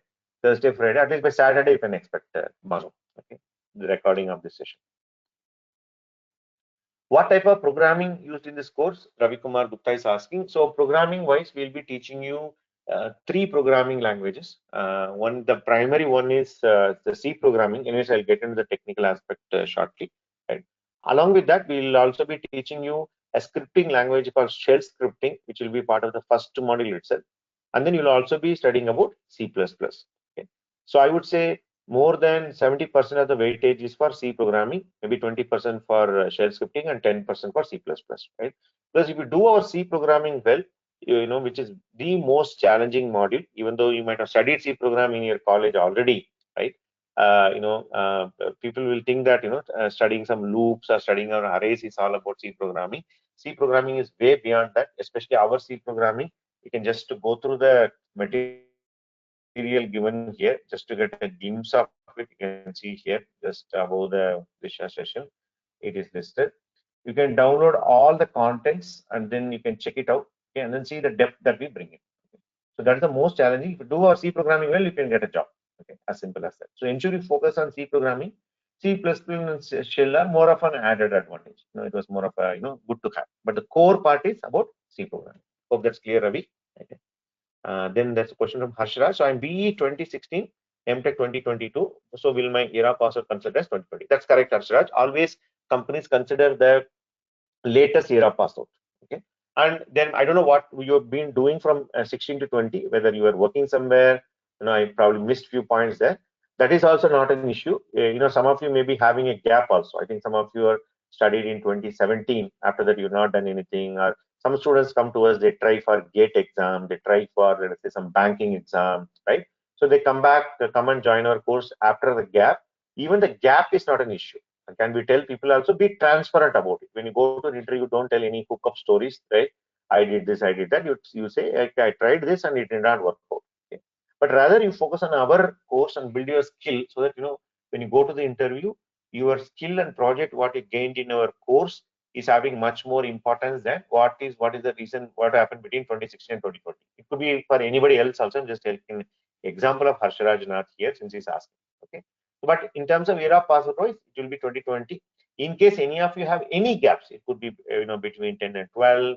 And some students today, my team, one of my counselor was asking me a question, saying that, sir, one student has done his diploma and again he's come back to class 12. Okay, and he's having a gap between that. Whatever may be the gap, no need to hide or no need to, in fact, even if you want, you cannot change it, right? Okay, you just be transparent, but rather you focus on the course. And as I already told you, these rules of game, era, password, and percentage, we are coming out. I know it will take some time for you to believe in, to even sink in what I'm talking about. Right? But once you start applying and attending the interview, you'll start really realizing what I'm talking about. Okay. Hope Harshraj that clears my your question. Okay. Then there is a question from Subhishesha Praveen. He's saying, so I'm okay and confident in building skills in embedded domain, but salary package mentioned in your shared Excel concerns me a little bit. I'm 2018 pass out and having 3+ years work experience, and my current city is above 4 lakhs. So changing domain also means, do I have to start my career new again from salary point of view? This is a very interesting question, Subhishesha. Okay, because when you change your career, right? Okay, what my recommendation would be that, okay, you don't look both. For example, when you are changing your career from non-core to core, you basically want to do that as a first thing. In that process, they're also giving you a higher salary. It is well and good. Okay, but at least even if you get a same salary, I would say it is okay. Okay, because if you are aiming both the goals, that is, I want a domain change also, and I want to increase salary also, okay, than what I'm drawing, that could be sometimes challenging. Having said that, it's not that nobody is achieving that, because I didn't show some other. Let me just show you one more example. I think that has happened in January. Hmm. Even though I showed this, if you look at slightly, this is some of the data points, right? For example, this girl, she's a 2018 pass out. Okay, she was working in aeronautical, development agency, and she could crack a Qualcomm 17.5. Okay, it depends on your skill, I would say. Okay, but not necessary that people are doing that. If you look at, let me just tell the older batch data. I think, the recent one I'll take March. Old batch. Okay. These folks, Vishesha, they are from 2018 or before. Okay. 2018 or before. For us, anything from 2020, 21 we'll consider as a need. Sorry, 19 and above, 19, 18, 17. These guys, I don't remember exactly which year of passouts are. For example, you could look at Sakshi, Vashini, Padmini, right? Some of them are achieving not, significantly high one, but they're getting better on a 3.24, right? So they are getting, okay. I'm not saying that, older batch people are not getting, even though I showed some examples there who are purely asking for that. But even if you look at NXP, where, people are getting 2018 folks are getting this level of salaries, right? Okay. So I don't think, if it happens, well and good, but rather I would say, have a reasonable expectation where you start with your core job. And even if you land in, let us say 4.5, for example, if you get into something like, let us say Mirapra, or even if you get into, team index, I would say it is a good start. But of course, yes, who doesn't want 6.95? If you can achieve it, that's also great. But it depends on your skill, I would say, Suvishesha. It's not depends on your year of pass out. But these folks, what I'm showing you, these are all, February, March data points, right? They're all from 2019 and above. Okay, because 20 and 21 we still consider as so-called fresh batch. Hope that's clear, Suvishesha. Um, okay. C programming. Um, will there be opportunity to have 1:1 discussion with mentors for career guidance? See, Mirza is asking. So Mirza, 1:1 becomes quite challenging given the number of students we handle. But we do 1:1 for the mock interviews where we take technical side of it. But over and above, if you need anything, for example, even if you wanted to meet me on a specific topic, we do have 1:1. Okay, we call over phone or video call, whatever it works, right? We do that. That I would say we don't do it for every student. On a need basis, we do that. Okay, hope that's clear. Okay. Muralidhar says it's clear. Then Rajeshwari is telling, it was great, sir. I'm 2017 batch, so I have doubt about 5 years career gap. How can I improve myself to compete with other candidates? Most of them have indeed. Okay, Rajeshwari needs a different example, right? Okay, let me open little older, I think from Jan. This is a monthly meeting, guys. What is shown in this is career gap success stories. Typically happens for girls, right? Our girl students who need to take a break. Either they got married, they relocated to some different city, or they had a kid because of pregnancy, right? Here is a set of our more are coming. But this is little old. I think it's somewhere around Jan Feb data. I'm preparing some more thing. And by the way, guys, also okay. You can see, right, after 5 years of gap, you can see somebody's like a 7 years of gap, right? People coming in, right? Yeah, we have so many success stories. Rajeshwar, you can see here, right? Okay. Somebody came after 6 years, after 6 years, and they right. Okay. I never thought I would be able to get a job after 6 years of gap, right? Okay. It happens to guys also, but it happens more, challenging with respect to, our girl students because, they have expectation from family side, etc. Rajeshwari, many people are there similar to you. I hope you're able to see my uh, slides, right? We can run, we can keep on. By the way, these you can see, right? Jan, Feb, March.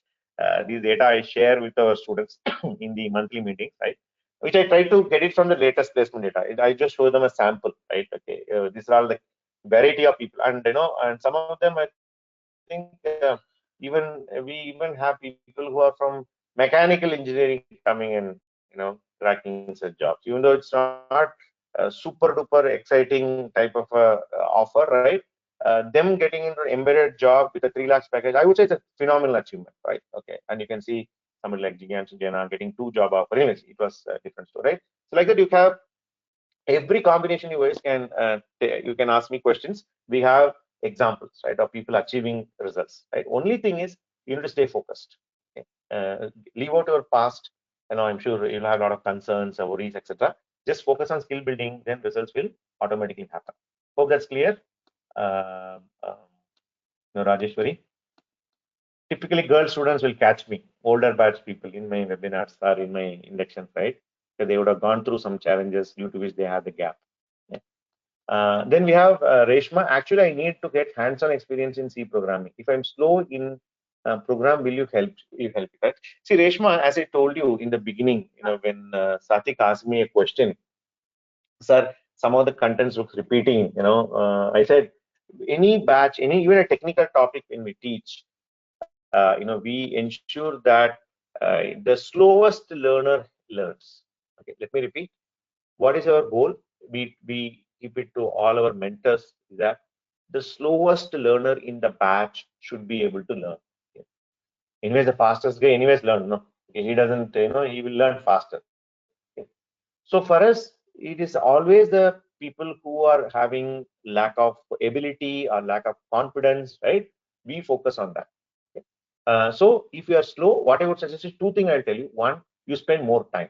Okay. The more time you spend, naturally, you will be able to pick it up because not only you, some of like you are telling openly, but majority of you will have lack of confidence when it comes to programming. And we believe that by hearting some Fibonacci series or some number triangle printing is what C programming is all about, which is not the case. When you do our C programming, you will really see what I'm saying, right? So one is you need to put extra hours. It's very important. Do not, think that just by attending 2 hours of class, magic will happen. It will not happen. It's about you sitting and practicing. If you do that, definitely not only C programming, the entire course will come to your control.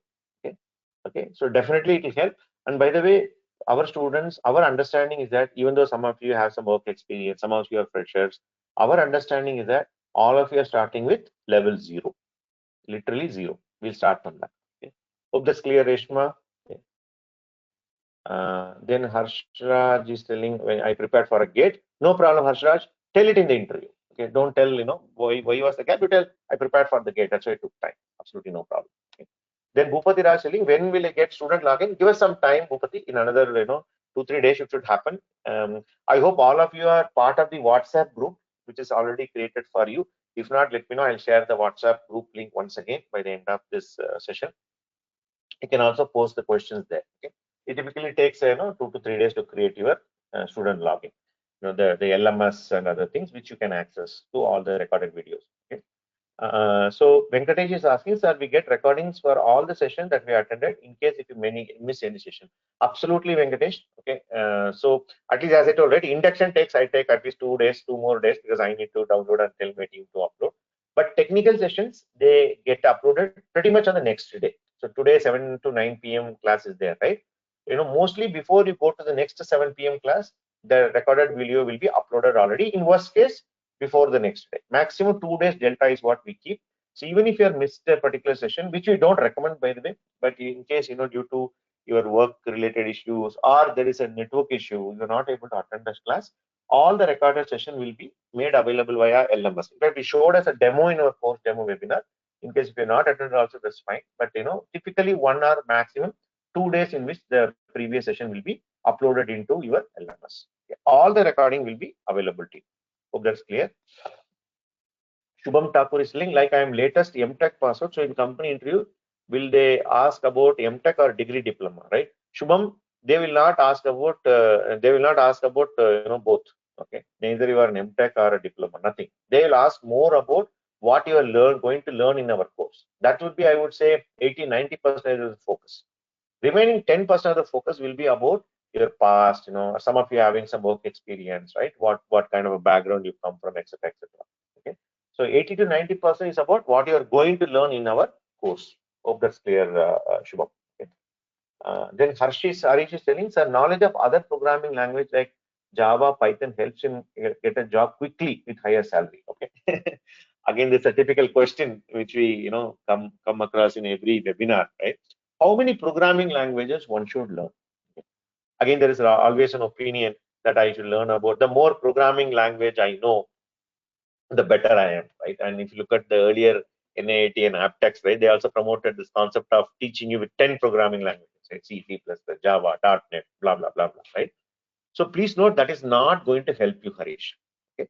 What we say is that you learn one programming language and learn it very well. Okay. Let me repeat. You learn one programming language, learn it very well, rather than you are learning 10 programming language, with a not so depth about it. So in our case, it is, I told about 3 programming languages which we teach in our course, C, C++, and shell scripting, where I already said 70 to 80% of the weightage is for the C programming. So you learn that one well. Don't worry about Java, Python. Okay, you can automatically learn. Okay, learn one. एक गाड़ी चलाने के लिए you learn that. Okay, so I will not recommend you. And students go haywire and then they start taking a lot of lot of what do you call programming language. They take certification, they put it in LinkedIn. Please don't do that. Okay, somebody will do Python certification, etc. Don't do that.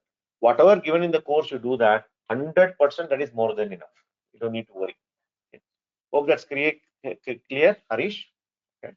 Please confirm in the end so that I'm also okay. So Sathik is telling, sir, my question might seem a bit weird as of now. Let us say we get a good start by getting placement, and after 2 to 3 years, we wanted to do masters. Can Emergy help us in that? Why not, Sathik? Okay, I will show you what I did yesterday night.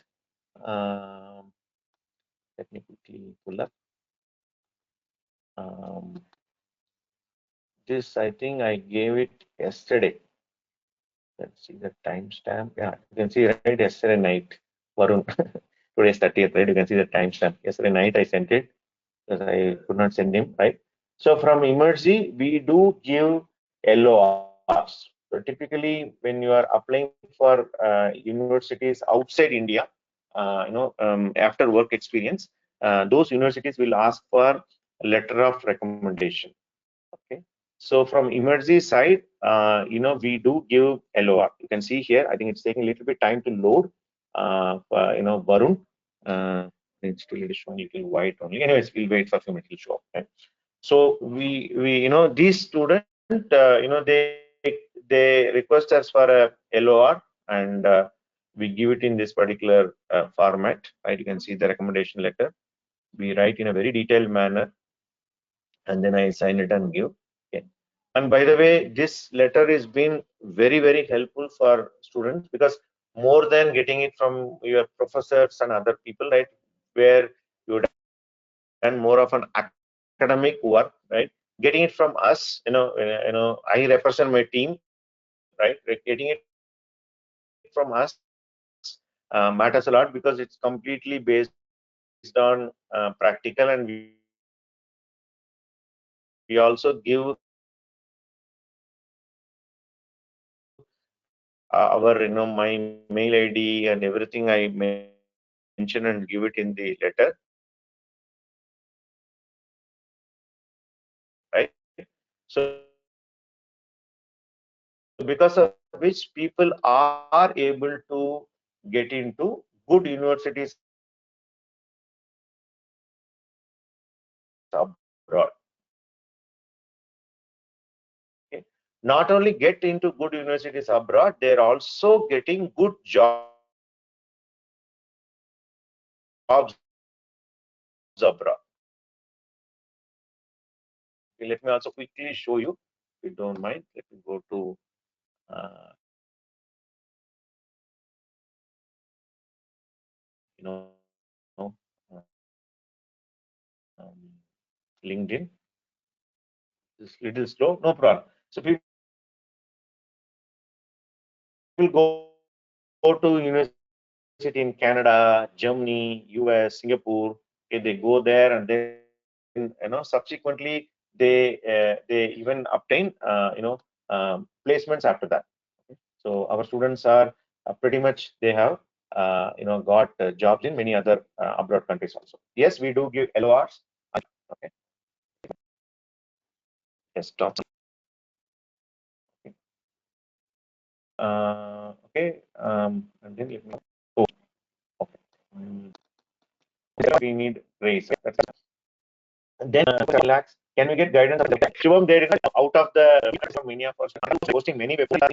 Okay, but they are in a live webinar. Okay, other students, okay, where they can, more than me telling, right? Them coming and telling, hey, what did I do in this particular thing to crack this, right? They will share that. So we're planning to invite a group of people and then make them share their experience. Give us some time. Okay, we are working on it, so that we can introduce them to you guys directly. Okay.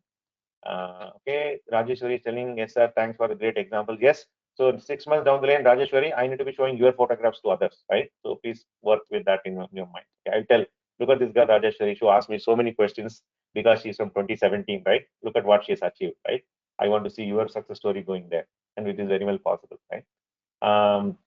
Then Harshraj Nath is asking, thank you, sir, for clarifying. I have 2 year gap after BE as I prepared for GATE, and after that I got into MTech in 2018 and passed it in 2020. Great, I think we already discussed. Okay. Then Harish is asking, sir, microchip and Qualcomm hire freshers? Yes, they do. Okay. In fact, a lot of all the microchips hires, Qualcomm, they do both. In fact, some of them which I showed that 17.5 was more of a they consider the previous experience because the student had some experience in the past. But apart from that, even I think, let me just show you. I think that was hmm, right, monthly meetings. Chat. If you look at South, right, he's a 2021 pass out, right, who got in Qualcomm. He got for 14.5. If you look at the other one, which is showed Aishwarya, she's a 2018 because her previous experience got considered. So they hired her at a senior level. South is a fresher. Okay, so she got into, and similarly, I think microchip, there are a lot of stories. Let me just show you recent one. It could be in March only, I think. Yeah, these guys, pretty much the recent batch ones. Rohit, and then there is Ungal Anaga. And let me check. February data.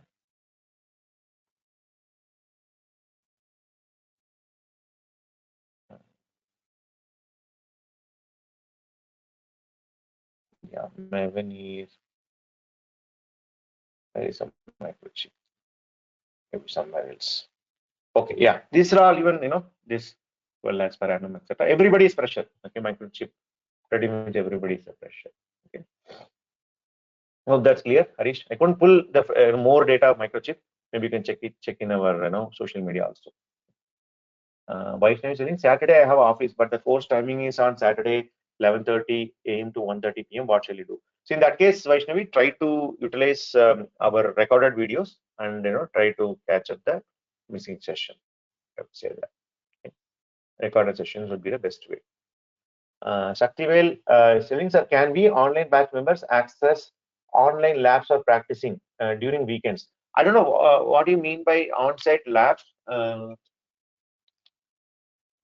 you want to come to Bangalore office and access?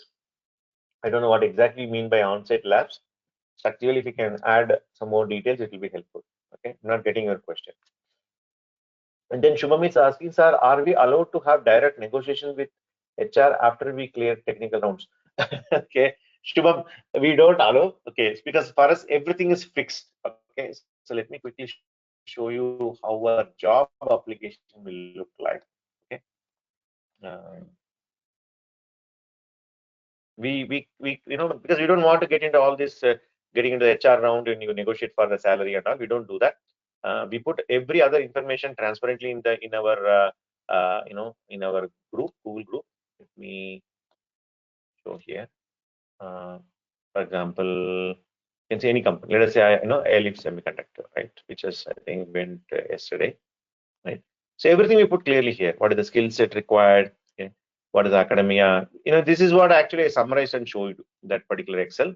Okay. And what is the salary, right?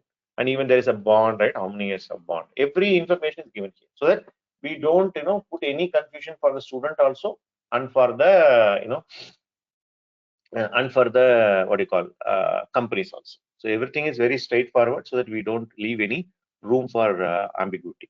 Hope that's clear, Shubham. Then we have Niranjan. Sorry, sorry. Sir, I observed that companies that consider the academic mark offering very high packages, but what about working professional who has skill and don't have good academic mark? Example, Microsoft offers a job for the people who are. No. Niranjan, I think you are only quoting Microchip as an example. Okay, for example, let me just show you NXP, which I don't know whether you saw that or not. Let me search for NXP.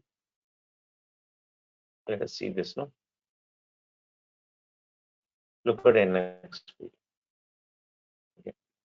So look at them, right? They're offering, let us say, 60% in engineering. Okay. And you can see they're no year of pass out. And look at the salary range. Okay. Don't pick only one example, right? Okay. We all go with data points which I mentioned. You can see, right? This is an example of the NXP application. Okay. So if one company asks, that's fine. What can we do, right? Okay. But don't come to a conclusion, okay, just because one company is asking. Here is an example of NXP, right? Or even if you wanted to check Qualcomm,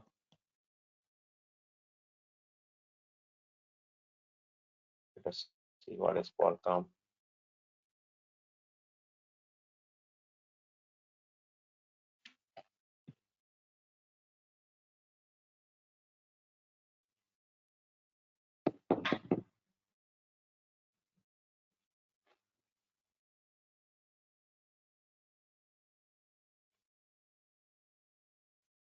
I mean, it is a little slow.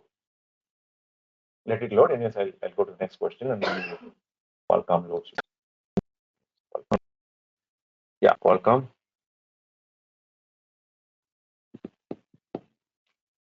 Little slow. Look at what was asking, right? And by you put less salary. Look at this. We are only telling 10.5, but you saw what they actually got, right? It is the way we work. We always try to undercoat and then get you guys more. Okay? Our companies will pay you more.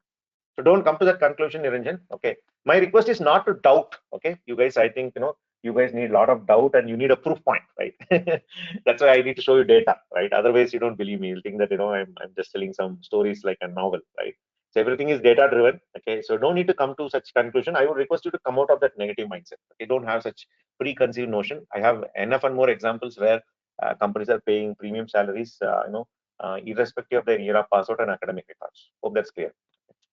And then Sinchana is asking, so though we are passed out to 2022 with all the skills and effort, can we get salary package like from 6 lakhs and above, or it will be less as we are recent passed out? Yo, Sinchana, okay, he's a totally ulta. Okay, so I don't know where you are deriving all these things are from, right?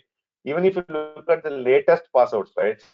Somebody selling experience more is a problem. Somebody selling experience, this is also a problem, right? Okay, I'm telling you one dawai for all of you is the skill building, right? Okay, even if you look at March, okay, so you're talking about freshers. Let me open this PDF for you. Okay, our March days, right? Okay, if you look at this, right? These are all from 2020 and 2021 passwords. In your case, by the time you come out, right, it will be 2022. Anyways, I already told you, right? You guys have time. Okay. These are all freshers. When I say freshers, they're 2020 or 21 in our definition as of now. By the time you guys come, it will be like that. So, okay, the point I'm trying to derive you is that you don't please come out of the whole thinking process. I'm trying to change your thinking. I'm telling like there's a saying, when doctor said, don't think about the monkey when you are swallowing a medicine, right? But you only think about monkey, right? I'm telling you, don't think about the era password or percentage. If you see the latest questions, right, everything is about era password. You're all trying to drive your own interpretations and things like that, right? Okay. And let me tell you, right, I only can answer with data points. That's what I'm showing here, right? These guys are all from 2020 and 2021 passouts. They're all getting 5 lakhs, 6 lakhs, 8 lakhs, whatever, right? We have various bands are there, and some of them are getting 3.5 also, right? It purely depends on your skill building. Sinchana, Niranjan, do not come to any conclusion by looking at anything. Some will say having experience is good, okay, and somebody will think that having experience is not good. I'm telling you, you have your opinion. we can go by our own data points, and some of the data points is what is in your screen this thing, right? Okay. Hope that's clear, Niranjan and Sinchana. You see, right? You're asking me exactly opposite questions. Okay, but the answer is same. Focus on skill building, results will come. Okay. Then we have Deepak Dhanagowda. Sir, is there any validity expired for recorded video? Again, that's a good question. And our students keep asking about this. Even though we started our online course in May 2020, to be precise, right? That's about May 2021, 22, almost like 2 years, right? We have not removed access for students who are with us from May 2020. Means almost for 20 months we have not removed their access. Okay, we don't have any. We not come up with any policy, even though the number of users are there, server load is increasing for the recorded and all. But as of now, we don't have any plans to remove. At least they will be having, old best students are having it for a few years. In case we remove, we'll let you know. But as of now, we don't have any, policy. You can access as long as you want. Okay. If any change, we'll let you know. Okay. Okay, sure, sir. Definitely, I'll work hard and set a great example for the people like me. Absolutely. Good to see that, Rajeshwari. Some positive vibes coming around. Okay. Is mandatory to have knowledge of digital signal processing? Ajay, no. Okay, focus on our course. Okay. Then Kalyan is telling, I already have 8+ years of experience with 16+ years CTC in my core domain. My team works on complete system design with mechanical, software, embedded, firmware, and board designers. Board design is my core, and over the period, I added firmware, FPGA, RTL design skill set, and progress with my career. My main motto is to gain embedded firmware expertise to make it whole. Will this course help me to achieve? Absolutely. Discussions have been revolving around the salary and placement, right? There is very less talk has happened about skill so far, right? But if you look at from a skill set point of view, right from introduction to Linux all the way up to embedded Linux, it will give you an entire stack of skills which is required to build an entire embedded systems from the scratch from the software perspective, right? For example, right from bringing up a board, you're talking about, coming up with the hardware, right? Once the hardware is ready, the board and the chipset is ready, right? How do you even bring up an OS in it, or how do you do a bare metal programming, right? From there onwards, how do you build an entire application and build a whole device, right? From the software perspective, you'll get a complete, view of it for sure. Okay. Thanks, Kalyan, for asking. Okay. Then Ravi Kumar Gupta is telling his embedded knowledge skills to enter core company or any other skills to enter core company like NXP microchip. Arey Baba, I'm telling you, whatever you being told in the course, you do. You are, these students are all our students only, right? And they learned whatever is told in the course only, right? They did not do anything crazy or they did not do anything extra. Okay, you do whatever is the curriculum. It is the only answer for all. Okay, be it year pass out. We can see a question from. Kalyan is coming from altogether coming from different direction. There's a era password question. There's a question from career gap, right? All of them only answer just follow whatever is told in the course. Be regular with your assignments. Be regular with your projects. Build your resume. Build your profile. That will take care of everything. Okay? So hope it's clear.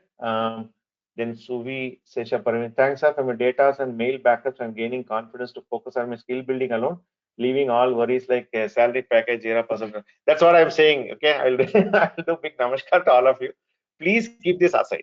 Okay, your era pass out, your percentage, right? I know that's like a worm, right, which is eating your head every day morning. And I'm telling you, right, what can you do about this? Can you go and change your percentage? Can you go and change your era pass out? No, you cannot change, right? Okay. So, and you look at the funny part, right? The experienced person feels he should be a fresher, and the fresher person feels that should be experienced, right? So do not get into that. As I told you in the beginning, let me complete this one point, then we'll move on to the technical part. It's already 9 p.m. now, right? Okay, we are changing the rule of the game, right? We have been playing, let us say, Text cricket. You are becoming T20. The rules of the game is different. It will take some time for you to digest and come into terms with that. But once you are comfortable with that, you will get the career break or whatever the goals for sure. Okay. Shubham is telling, thank you for amazing session. Got great insights. Time to concentrate more on process and skill building. Absolutely, Shubham. Okay. Okay. So, or rather, I go with this particular statement. Recently, I don't know how many of you heard about Mahendra Singh Dhoni. Somebody asked, "How do you keep yourself cool?" Okay. He said, "I don't bother about results. Right? I only focus on the process and do my level best and let the results come on its own, right? Even though it's easier, it's very hard to practice, right? Okay, focus on the process, and if it can work for so many people, right? Okay, it can work on so many people, right? You ask me any permutation combination, right? I'm not telling any philosophical stories. I'm putting up a data points, okay, and more data points are there. I'm just showing a PDF which is shown in my monthly meetings, right? Just to keep, and this data I'll keep refreshing. You can see in the folder itself, right? I know I've been doing from November. I just started organizing in some folder structure, right? Every month I'll give you a fresh data because people also want the Taja cover. Show me the March success story. Don't come and tell me something happened in December, something happened in November. Show me it happened in March, right? Okay. So I will come and meet you and keep on showing you more success stories on a month-on-month basis. You may not get the complete data, right? You may get some mails and all, but we from placement department have got complete granular information with us. We'll keep on showing you. Please attend your monthly placement meetings, which happens in last week of every month. I meet them for a and there will also be a lot of such open questions, right? We will be open to clarify that also. Okay. So does it make sense, guys? Can I get some responses? Because I need to move on to the technical side now. How did you find so far the placement data, success stories, all the permutation and combinations? Okay. Thank you for clarifying that. So please move on to the technical side, says Satik. I was a backbencher student in my BTech, so I enjoyed a lot in my college days. So I had one backlog.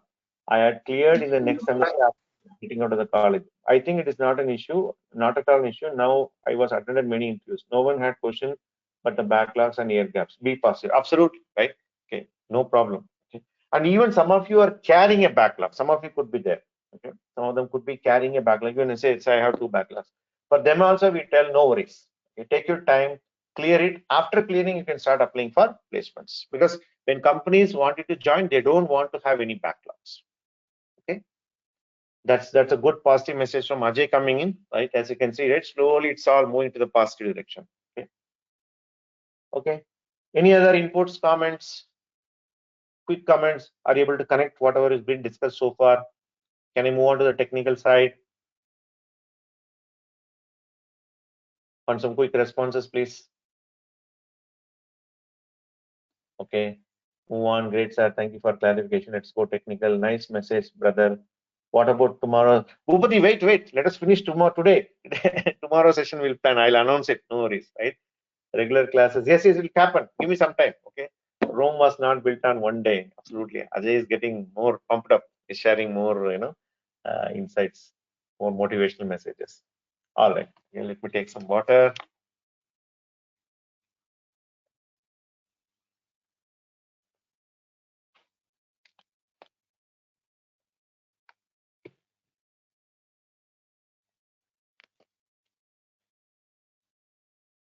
All right.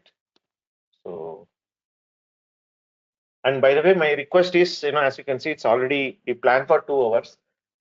Unlike a technical session, right? This does take a lot of time. Already we are 9 p.m.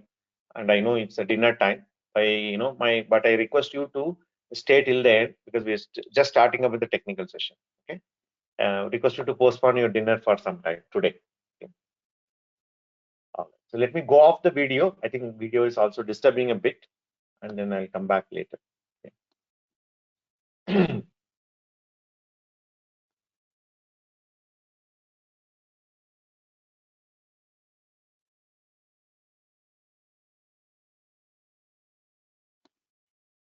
Okay. So let me go to the technical side now. In case you have any questions, please feel free to type it. Okay. So we'll talk about course details, placements, we can certification, do's and don'ts. That will be the next set of things. So what is the overview? As we already said, we are in the skill building zone. We train individuals, working professionals, organizations, which I said about brief about Emergy. And what do we do as a solution for all the problems or all the challenges that people are facing with individual or working professionals or a corporate to make the learning as a practical one with high quality? That's one major focus that we give. Okay. When the training is made with high quality and hands-on and practical oriented, definitely the individual's skill and capability will improve. And once the skill and capability improves, what happens? You get the benefit. You get a benefit in terms of getting into a job, or you're already on job, you are looking for a better job, or you're a corporate, you want to have a better, human resource, right? Everything will happen. So as I told, right, all the questions you ask me, finally, if you see, boils down to skill building only. So focus on that. So let us get into the course details. In fact, you might have heard about this in your counseling. Some of you and people who attended webinar, even you got a detailed perspective, right? So here, if you look at, it is a 5-month program. Emergy Certified Embedded Professional is what the name that we given. We still stick to it, even though it's a NSDC or a Skill India certified, right? This particular course is a 5-month program where we have this mode of delivery, what we call it as a virtual classrooms and intervention based. Okay. So if you look at this word virtual classroom, it is fairly familiar to all of you. In fact, that's what we are doing today, where there is a live session happening, like what we are doing right now. All our sessions are live sessions. Okay. And of course, we also give the same session gets recorded and you get as a backup or a plan B in case you miss your class or you want some kind of a refer back, things like that, right? This is fairly straightforward, right? Other important point that you need to understand is this particular word called intervention. This is, very important for you to learn to understand our mode of delivery. Okay. But before I explain intervention, let me ask you one question. Okay? Or rather, I'll ask you two questions, right? Have you ever done any online course? Okay. If you are done, which website you have done, whether you've done from, let us say, NPTEL or Coursera. Can you respond? Have you done any online course? If you're not done, means no problem. Okay. Vignesh is there, Satik is there. Many of you are telling about Udemy, and there is a Subhishesha is selling Simply Learn, and Prashant is selling EDX. Some of you are done, not done, that's fine. Online course from CDAC in IoT, say Shubham, then many of you are telling Udemy, right? Harshraj and Udemy, many of you are telling Udemy, and then right. So let me take a, an example of Udemy itself, because many of you are done in Udemy, right? Okay, people who have done Udemy course can answer, but others just observe. Okay, if you're not done also, that's fine. Okay, now when it comes to Udemy, right? Udemy courses are what they're sold at, let us say, 450 rupees, 500 rupees, right? Always there is a discount sale, this sale, that sale, right? 450 rupees. I tell people that whatever you pay for a dinner, right, with your friend, if you go out, right, and have a nice dinner, whatever you spend, 450 rupees, you'll get a wonderful course. And I also have taken a lot of Udemy courses, wonderful content, right? Any topic you take, some of you are telling about Python, it could be in IoT, web development, etc., etc., right? Yeah. But what is the biggest challenge, or what is the biggest shortcoming of Udemy? Can anybody respond? What is the biggest challenge of Udemy? Challenge or shortcoming or limitation or issue, whatever you can tell. Okay. Industry oriented project, says Ajay. Okay. I want even simpler answer. Okay. Sir, the instructor stops answering once the course gets old. Very good. Satik is telling an answer. And Venkatesh and Harshraj is telling another interesting dynamic called live interaction. And Kalyan is telling immediate doubt clarification, says Kalyan Kumar. Okay. Any other limitation? Any other limitation? Beyond doubt clarification.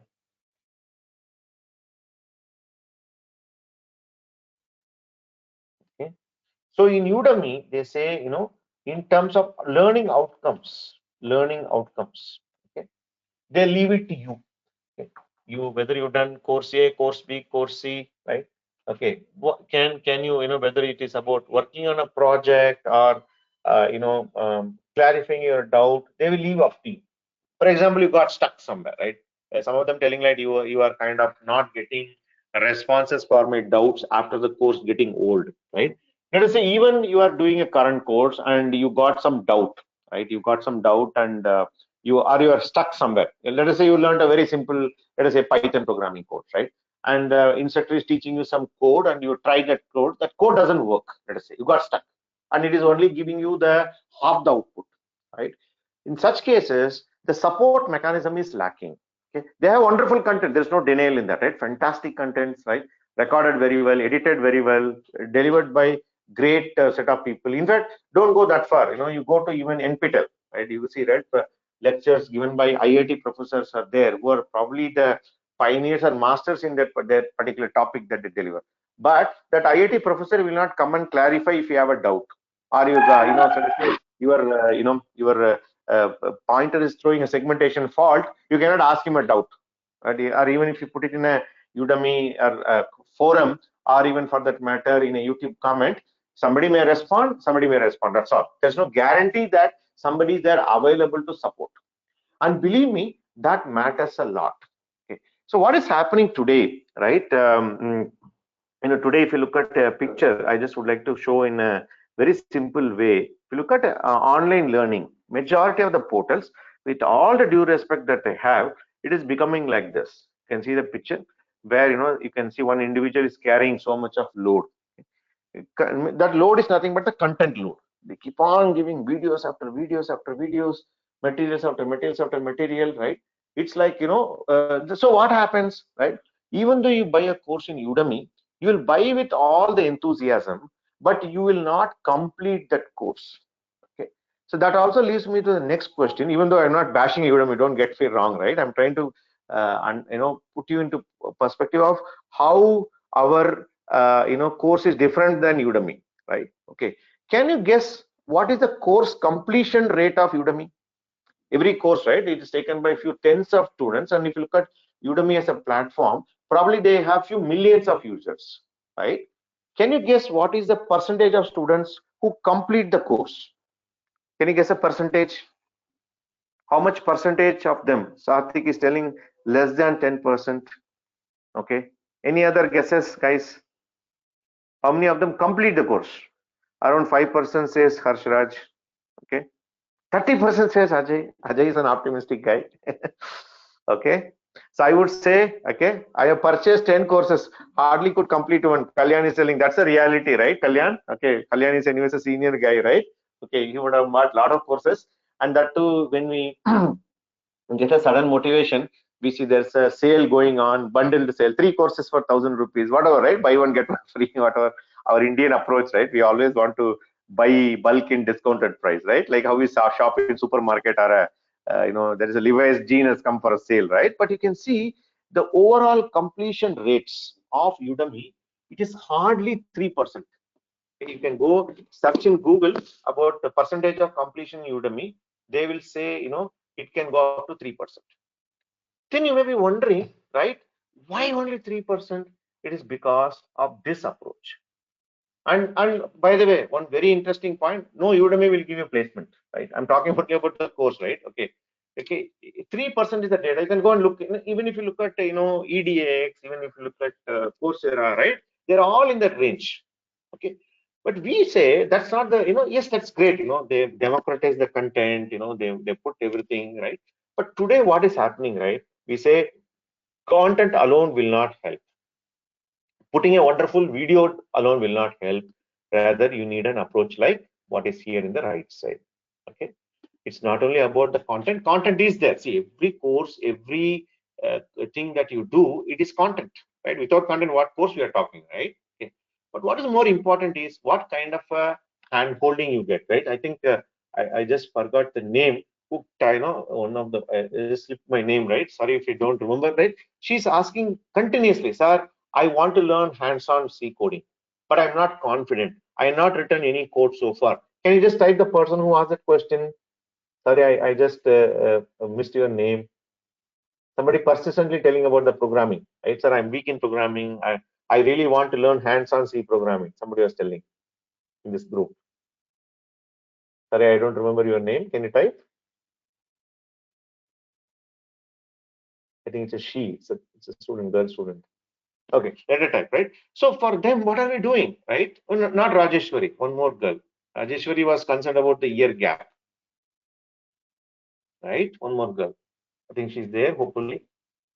Anyway, it doesn't matter, right? For that type of, and majority are the same, have the same concern, right? For you, doing this approach will not work.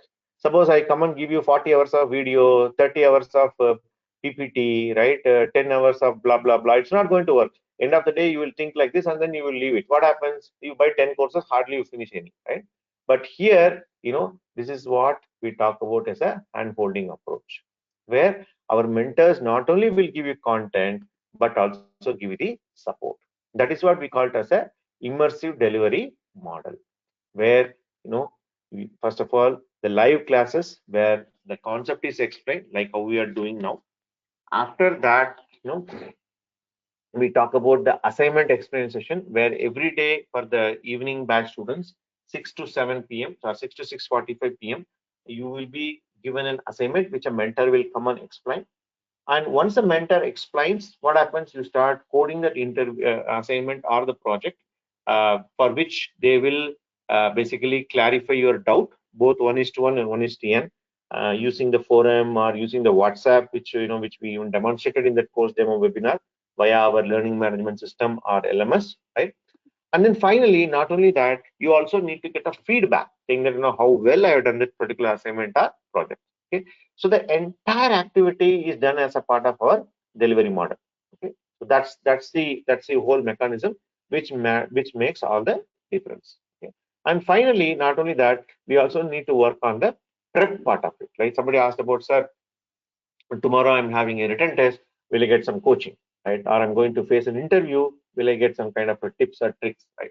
Or what was asked in the previous interviews? Right? Or is there anything that I should take care? Right? Even though you prepared every day well, the previous night preparation matters, right?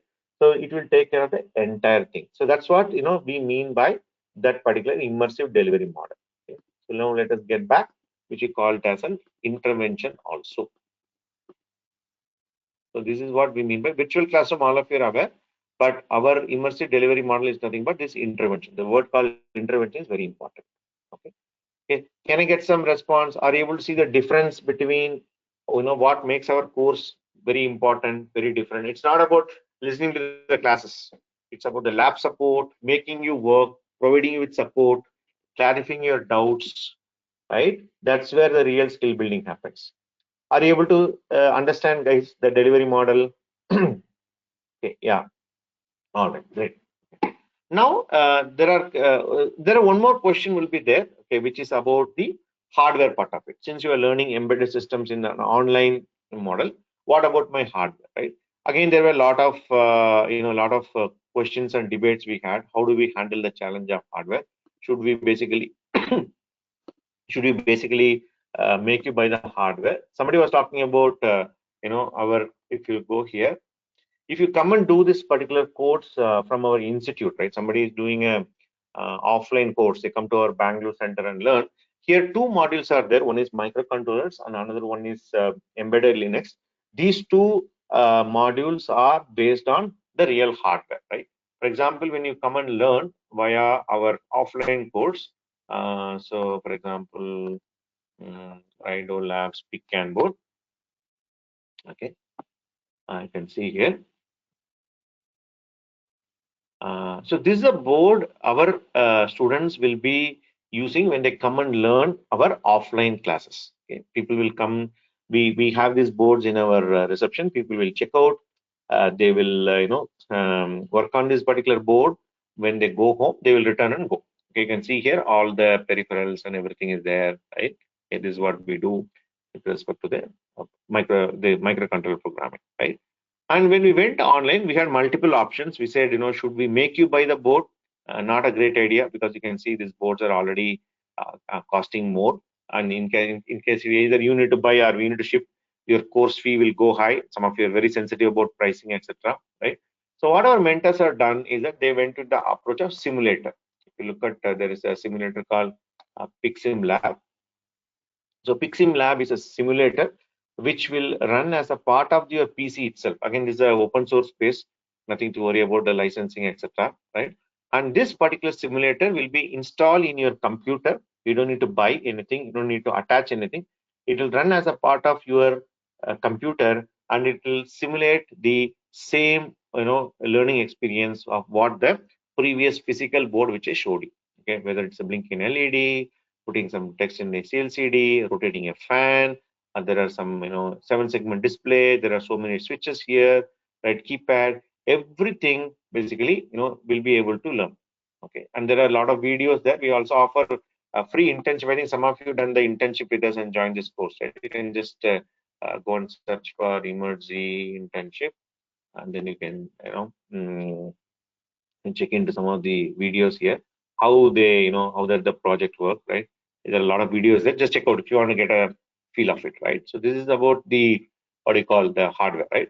In the similar lines, the second module which I mentioned is about the embedded Linux, for which we use this particular board called BeagleBone Black. We're learning from our physical classroom. Okay, this is the board which we teach, where you run an OS in this particular target hardware. This is an ARM Cortex-based processor.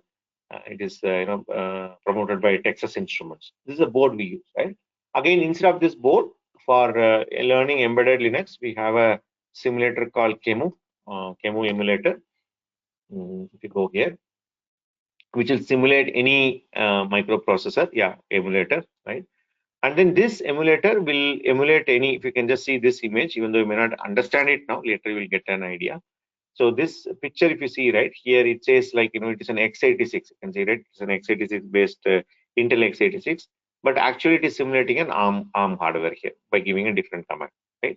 So that way you will learn using the Kemu or the Kemu and the PicSimLab simulator.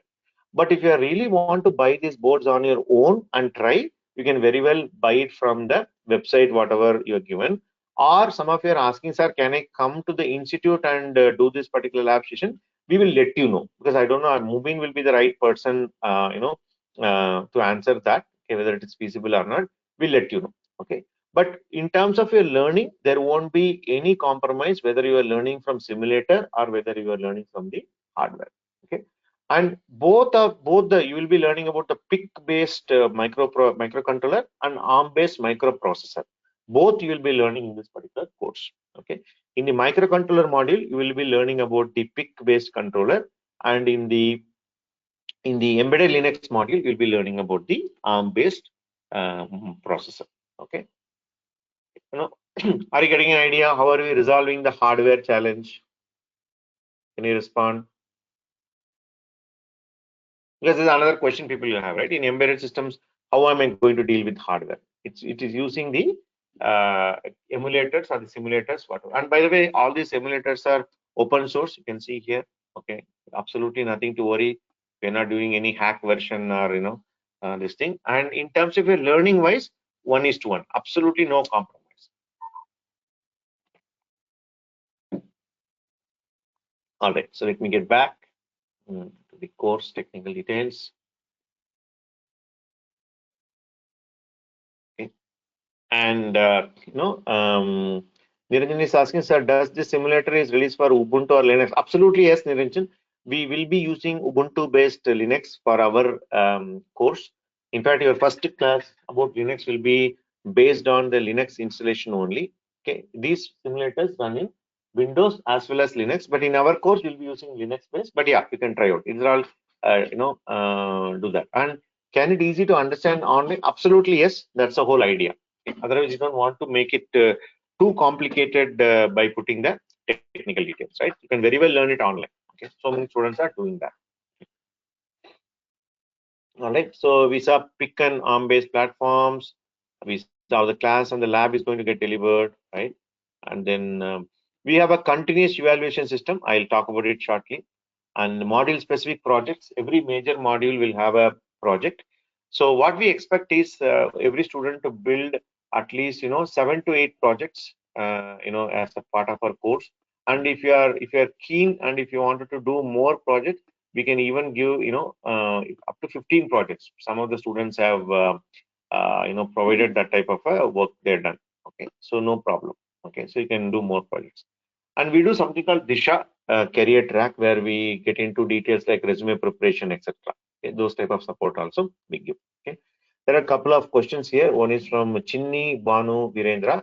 Sir, could you please provide lab session in the institute at least 2 days in a month, because the people around Bangalore, it helps a lot and aware how to use hardware. So let me check that. As I said, I'm not the person to answer. Mubin will be the right person. I'll take it up. Okay, and then ask him whether something can be done about this. Okay, people who can come to there, because we never had a scenario where some student is an online student but they want to come to a center and learn. Okay, it's not about you coming. You can come anytime, but you should have the necessary mentors and other people to support you.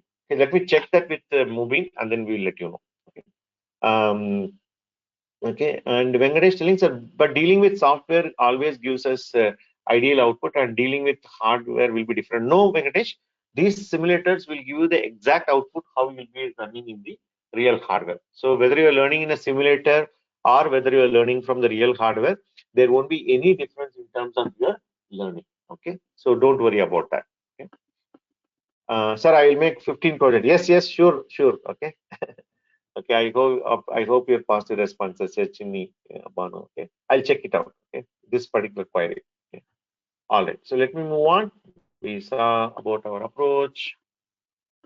Okay. Then we saw how this is getting delivered. Then this is very important slide where we talk about the modules. Okay, let me spend a few minutes here.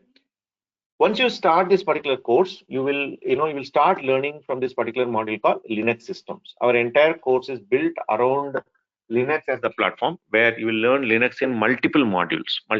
So first one will be about Linux systems, where you will start with the very basics of Linux installation. You will start with how to install Linux, primarily the Ubuntu Linux, and then subsequently you will learn how to execute basic commands in Linux and write shell scripting, etc. So that's what you'll be building, your first level idea about Linux. In fact, Linux will come to you in 3 modules in our course. Let me explain it one by one, right? This is a first level Linux course, right? Then followed by that, as we already discussed, you will go and do hands-on with C and C++ programming, where you will get a in-depth hands-on experience about coding. Because majority of some of you are telling, I'm not so comfortable with programming, or I'm not confident with programming. My answer is, go through a C programming mainly. You will be really get good at it. Just follow what the mentors are telling, because our C programming module is very exhaustive, and it covers the entire C programming in detail. Typically, from an embedded systems perspective, we will not stop it. For example, in college and all, you would have heard, right? Pointers means out of syllabus, and pass by reference means you will stop there, or star plus plus means you will not be able to understand, right? So we'll not do that. It will give a extensive and a very detailed coverage about C programming, right? And C++ will be a relatively shorter module where we'll talk about object-oriented programming aspects of C. So C++, right, where you learn about inheritance, polymorphism, virtual functions, objects, classes, etc., etc. That will be the focus of, mainly to give a flavor of object-oriented programming. And in Linux system, you learn about shell scripting, which I already said. Okay, but your real crux, if you ask me, it is in the C programming only. Okay, so you learn that in in that, and then once you are done with these modules, right, Linux C programming, this is where it takes about 3 months to complete this. Right, these three modules put together will take about 3 months to complete. So once you are done with this, you can start applying for placements. Right. In fact, in your counseling, our team of counselor would have told you, you can start applying after third month, right? That's what happens, right? Once you complete Linux, C programming, and C++, okay, you can start applying. That is what we mean by around 3 months of time. After that, you can start applying. Okay? Placements will begin here. Then subsequently, you learn the next level of modules here, where you get into data structures, Linux internals, and TCP/IP networking. If you see, this is level 2. Right? Whatever the programming you learned in C and C++, right? You take it to next level by getting into data structures. You move to the next level. You jump to the next level, where you learn about linked list, stacks, queues, searching algorithm, sorting algorithm, right? Hashing algorithms, and then how to stacks, queues, etc. Right? So you will be working all those things. So in very simple word, I give a very easy way to understand this. Right? By the end of C programming, right? Just set a challenge for yourself, right? Where you will be able to write at least 500 lines of source code on your own. Okay? 500, or zero point 0.5 log, right? You will be able to write 500 lines. Sorry, my mouse is little this thing. By the end of data structures, right, you should be able to write at least 1,000 lines of source code on your own, not copying, not pasting from Stack Overflow. On your own, you need to be able to write, debug, and make it to work. So that's where your programming skill will grow when you move from level 1 to level 2. Okay, that is from the programming point of view, right? Added with that, your Linux also will grow to the next level. Okay, as you can see here, you would have studied, excuse me, you studied about Linux systems, where you studied about basic Linux commands and shell scripting. You take your Linux understanding to next level by getting into this module called Linux internals and TCP/IP networking. Okay, so Linux internals is all about you are taking your Linux understanding to next level by getting to know about the Linux kernel, and this Linux kernel exposes certain programming interfaces called system calls. So these system calls are primarily used to write multitasking applications, multi-threading applications. So you'll get into those type of things where you really learn about the operating system and the system programming related aspects, right? And you'll also learn about something called inter-process communication mechanisms, or IPCs, which also includes the one of the major highlight of this course, which is called as a TCP/IP networking, right? And in this TCP/IP networking, you will be learning about the socket programming, which Ajay is asking. We cover both the TCP/IP socket programming has got two type of sockets. One is a TCP based socket, another is a UDP based socket program. So we'll be covering both, right? So by the end of this Linux internals, you would have taken your Linux knowledge into level 2. Okay, so as you move your programming knowledge by doing data structures, you would have improved your OS knowledge also. Okay. Now coming to the embedded aspect of it, right, which comes in form of your microcontrollers and interfacing. Okay, this is nothing but your microcontroller for which you are using the what do you call the PIC-based microcontroller. Okay, so here one common question I think Sathik is trying to hint in that something in that direction, right? Majority of you would have done your microcontroller programming. Let us say when you're done in your college, you would have used your Arduino-based microcontroller. Okay, I don't know, I'm finding hard to write using my mouse today. So Arduino based microcontroller, right? Which we don't recommend. Because what happens in Arduino, you are giving libraries and APIs where you're directly calling those functions on API and getting the programming done. You're really not getting to know about the low level hardware, understanding the data sheets, understanding the various protocols like SPI, I2C, interrupt controllers, and then doing various type of interfacing, etc. You will not learn when you're doing the Arduino. Or even if you learn, you will only learn about an API and then you forget it. You will not get into the real hardware software aspect of it. That is where our PIC controller, PIC sim lab, which we showed, right, which is also known, some of you would have heard this word called bare metal programming. When you say bare metal programming, everything you need to write on your own. How to read the registry, which bit to set, when you set a particular bit, what happens, what type of interrupt controller will get triggered, and how to handle that particular interrupt controller without a race condition coming into picture, without any timing issues coming into picture, how to interpret various data sheets, which line I should make it high or make it low to capture that particular interrupt. So that's where you really get into the embedded programming. Okay, many times what we tend to believe is that we learn Arduino, with all due respect, right? See, Arduino has made the programming easier, right? Okay, even today, for example, a 10th class student can program Arduino. Okay? And if you know Python, they can do wonders with Arduino and Python. Okay, but it has not given you the real engineering way of building products, right? Where you really understand the hardware software interfacing, which is one of the key requirement of an embedded engineer. Otherwise, tell me what is the difference between a Java programmer and an embedded programmer? Okay, if you've done any time a Java or JavaScript based, right? Or even Python for that matter, right? You are given an API, you call the API, oh, kaam ho jata hai na, right? Then what is the difference between you and them, right? Your value add really comes when you deal with hardware. Okay, so that is why we ensure that you learn using PIC, which is relatively challenging to learn. It's not like learning from Arduino. It will be more challenging to learn our PIC controller, which we also call it as the bare metal programming. So that's where you transition to level 2, okay, which consists of data structures, Linux internals and TCP/IP networking, and microcontroller and interfacing. Okay, hope that's clear. I guess there are a couple of questions here. Let me take before we move to level 3 modules. Okay. Okay, Sathik is telling sorry. In my personal opinion, it's better to simulate the board at start. I was working with Arduino for minor project, easy to damage it and to make connections which are short circuited. Okay, if you want to do that, no problem. Okay, you can do that. You can buy the board and do it on your own, no problem. Vaishnavi is asking question, very interesting question. Sir, individual project will do or group project will do this course, right? Very interesting question, Vaishnavi. Okay, all these projects are individual projects. Okay, there is no group project concept here in Emergency. Every project you are going to build as an individual. Okay, that's when you really get a complete project building experience. And our projects are also sized according to that. Okay, it's not something a too big a project which requires definitely to team to implement. They are all individual projects. Okay. Further, how it works, what are the benefits of keeping an individual project? Probably you will get to know once you get into the course. But they're all individual projects. Hope that's clear, Vaishnavi and Sathik.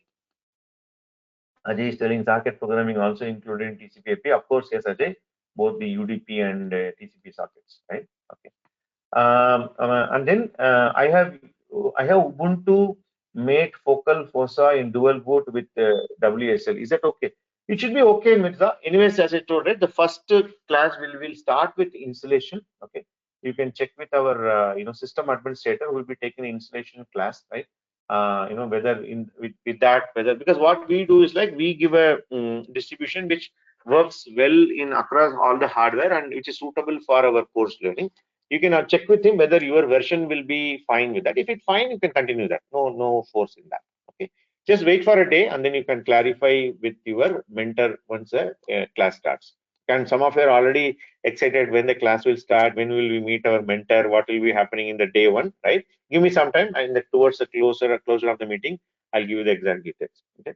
Then Ravi Kumar Gupta is asking, sir, why we do not use ESP32 or STM32? Okay, this is another interesting question, which is getting little more board centric. And Satik is telling, I feel STM32 is much harder for people who are just starting out. Some of us will feel PIC is challenging enough. I feel okay.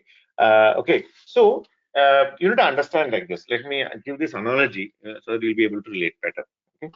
So when you are consider for a time being all the boards which you're talking about. Likewise, if you look at company like Intel, TI, everybody is releasing one or other version of board very quickly. Even if you take, somebody may ask, why not Raspberry Pi? Okay, somebody will say, why not BeagleBone? And there are other boards, like for example, I know a board called Udo, which is even super board, right? Okay, let us consider all these boards are nothing but cars. Okay, cars manufactured by different people. Let us say Tata, Toyota, Honda, Benz, or Audi, right? Different people are um, manufacturing cars. Let us say these boards are similar to cars. Okay, what is our approach? Our approach is not to get board centric or even debate about which board is good. Is somebody will say, hey, Maruti is a very good car. You know why? It is very cost effective. Okay, somebody will say, hey, no man, look at this particular Mercedes, it is having amazing comfort. Okay, somebody will say, leave both of them, look at the Toyota, they'll give the most fuel efficient car, right? Similarly, like you can already see discussion happening, we can debate or we can talk, one board is better than other board. Okay, definitely it will be in some board, and some will say, look at this, it's still very expensive, right? Look at this board is very cheap, look at this Arduino, I can buy for 100 rupees or 500 rupees or 1000 rupees, whatever it is, right? Cost effective it is, right? Somebody will say, oh, look at this Nano, it is the best car, right? So our approach is not to debate or not to discuss which board is a good board, which board is bad board, which car is good car, which car is bad car. That we'll figure it out when you start working. What we tell students is that irrespective of any car you are going to drive tomorrow, irrespective of any board that you're going to work tomorrow, what is the fundamental of driving a car? When I joined my car driving class, right? Any car driving teacher will introduce you as a car driving, saying that ABC. What is that ABC? Accelerator, brake, clutch. Okay. Irrespective of any car, right? You buy a Audi, you buy Maruti, doesn't matter, right? Some will have automatic gear and all, of course, it becomes variant, right? But fundamentally, you should know how you need to operate these three, so that once you learn that well, tomorrow you can drive any car. Of course, there will be some variant, right? Some will have automatic gear, some will have 6 gear, there will be some variant, but your idea is to know these ABC very well: accelerator, brake, and clutch. That's why we tell people that in our course, we'll teach you that. That's nothing but, which I mentioned a few minutes back, reading the data sheets, doing the interfacing, understanding the protocols, right? How to build a real embedded application, reading the data sheets, right? And then doing the hardware software interfacing. In a PIC board, which is reasonably challenging, I would say. Okay. Once you're done with that, when you tomorrow you go and work in a company, they will not use any of them. They'll be using their own custom boards. Okay, people may be using Raspberry Pis and these controllers just for learning purpose. When you go to the actual product building, which I think some of you are having the hardware experience can talk about, right? You tape out your own board as per your own custom needs, right? But once you know these fundamentals very well, you can very well learn those things on your own, or you can do the programming of those customized boards at ease. That's our approach. So our approach is not to debate which board is good, which board is bad, which control is good, not which control is bad. Everything is good in some sense, everything is bad in some sense. But our approach is be like that particular, my car driving teacher who taught me the accelerator, brake, and clutch. So tomorrow you can drive any car. Does it make sense? Are you getting, guys?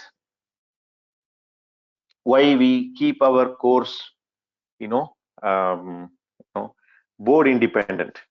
This is again a very frequent discussion we get into. Okay. All right, making sense. Okay. And I think one more question here before I move on. Okay. Okay. Chinni Banu Virendra is saying, sir, if the same project can be done by multiple people, it's fine. Is it fine? I mean, will you accept, or everyone will do unique one? See, later we'll discuss in detail. Okay, Chinni. We give the same project and make you do on everybody will do the same project individually. Okay, how to handle it, how to how to differentiate in the interview, because companies also come and tell us something what emerging students all of them do the same project, their resume looks similar. How to handle that? Probably I'll answer this in the Disha workshop. That will be a very detailed discussion. Coming back to our thing, it will be individual projects. All of you will be assigned the same projects, but you need to implement it individually. As of now, you understand that. Subsequently, when you meet in your monthly meeting, or at least when you finish one module, one project, we'll be able to discuss much better. So in the interest of time, I'll keep it little short. Hope that's clear, Chinni Banu. Okay. Okay. Then Shubham Thakur is saying, to do practical, do we have to buy boards? No, Shubham. You can very well learn from the simulators which I shown. Okay. So there's no force on you to do the practicals. Once you start doing practicals, you'll get to know what I'm talking about. That itself is more than enough. Okay. The simulators are itself more than enough. Okay. You don't need to buy them. All right. Okay. So let me move on. The level 3 modules, where, as I said, the Linux which you learn in Linux systems, you will take it to next level in the Linux internals. That's level 2. That subsequently you will take it to next level in the embedded Linux module, where you will be bringing up Linux in a target hardware. In our case, it will be the QEMU simulator, where you will run it in a multitasking application running Linux. So that's what your modules will go one by one. And as I said, the other things in terms of your Disha workshops, energy certification, placement ready, and all. By the way, placement ready happens here itself. Okay, but I just put it in the level 4. But we're very well ready here. And some students feel that no sir, I wanted to wait. After level 2 only I'll start applying, etc., etc. It's fine. Okay, your placement will automatically open up once you're done with level 1. It is up to you when you want to apply. There's no force on anybody. Some students will say, no, sir, I'll complete all the modules. Okay. And some will say, no, I come here mainly to learn, right? These modules will entirely will give the software stack perspective, right? They can do it. Okay. So this is about the skills and capabilities. Okay. Then assessment system, everything in emergency gets assessed, be it your attendance, be it your assignments, projects, weekly test, module test, everything gets assessed, and you'll also be given the progress report because this is very important, right? Everything should be measurable. And this is a very important slide to look at, because this assessment that we do in emergency, it is based on the practical assessment. This is not like, for example, in your college you go and write one exam or one mid-semester exam, you're done, right? Okay. But here every small thing gets measured, and that particular measurement or assessment happens on a practical basis. They're not based on a theoretical exam. Everything is code based, evidence based, viva based, etc. Right? So this, based on this performance, right, whatever the factors we saw in the previous slide, we will grade you and we'll tell you whether you are in a green zone, orange zone, yellow zone, red zone, or black zone, depending on the overall marks that you score by putting all the assessment which I showed in the previous slide. Okay. Now here is the crux slide, right? Okay, many of you asked me the question about year of pass out and percentage, etc., etc. Right? I told come out of that, right? Our game is different. Okay. If you want to get a premium job, everybody wants, right? Okay. Irrespective of your year of pass out, irrespective of your percentage. Okay. If you are in green zone or maximum in yellow zone, consider you can crack a premium company. It is as simple as that, because our assessment mechanism and what companies expect from you in the interviews have got a direct correlation. It's not like your college, you studied something but the companies are expecting something else, right? Okay. If you wanted to, in fact, you will be having it will be really funny if I say, right, all my green zone students whom are you saw 14 lakhs, 16 lakhs, 8 lakhs, 10 lakhs, right? You go and look at their performance, they'll be in the green or orange zone only. I can close my eyes and tell you over the years I have seen that. Okay. But if you are not there, right, if you are in the lower bottom of the performance, then you need to struggle, right? Because when you go to the, even though your engineering score may be well, okay, you might have having 70% in your engineering, right? Consistently 70% in your engineering, you may even get shortlisted for microchip. But what will you do in the written test or in interview? You will not be able to clear, right? So please ensure that this is one of the most important slides of today, where your performance in emergency matters, and your performance in emergency will have a direct correlation with how you will be able to crack your placements.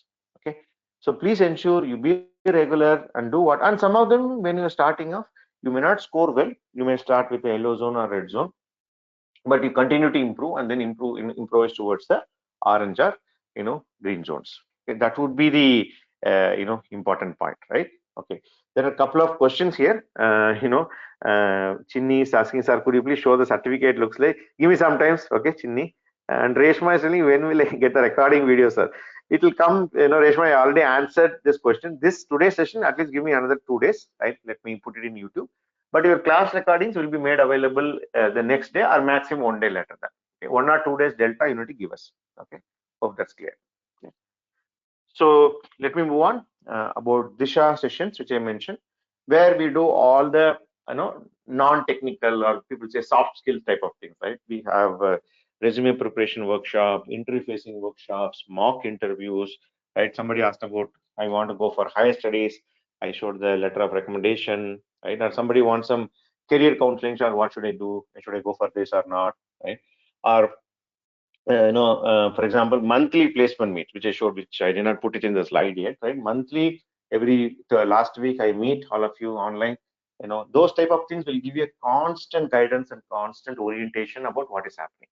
Okay, so this will augment you, and time to time our mentors will be conducting company-specific workshops, company-specific written tests, and then even sometimes topic-specific workshop. They will be deciding depending on the companies that are coming, right? They know the expectations, so they'll be time to time conducting the workshops to ensure that you are prepared well.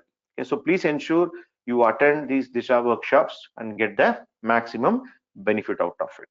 Okay. All right. Okay. So now we completed 2 sections of the presentation. One was the first one. If you see, we started at the very high level. What are the trends in the job market? I showed you some kind of a graphs, how it looks like, and then we showed some success stories, etc. And then second section is all about the technical aspects. What are the modules?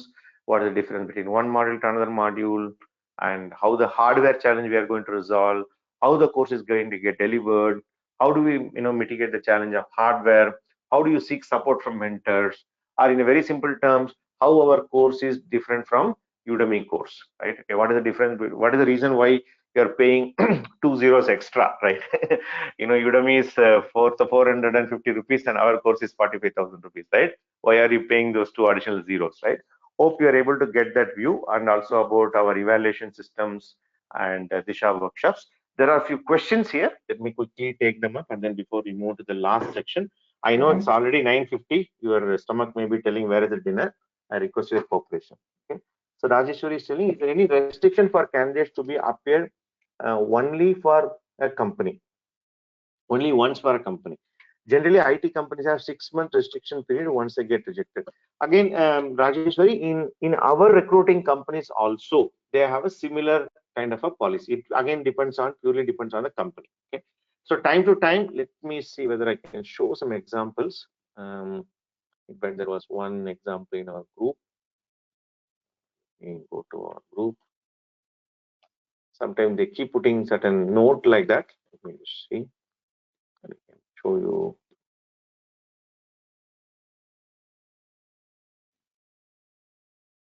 So I'll say don't.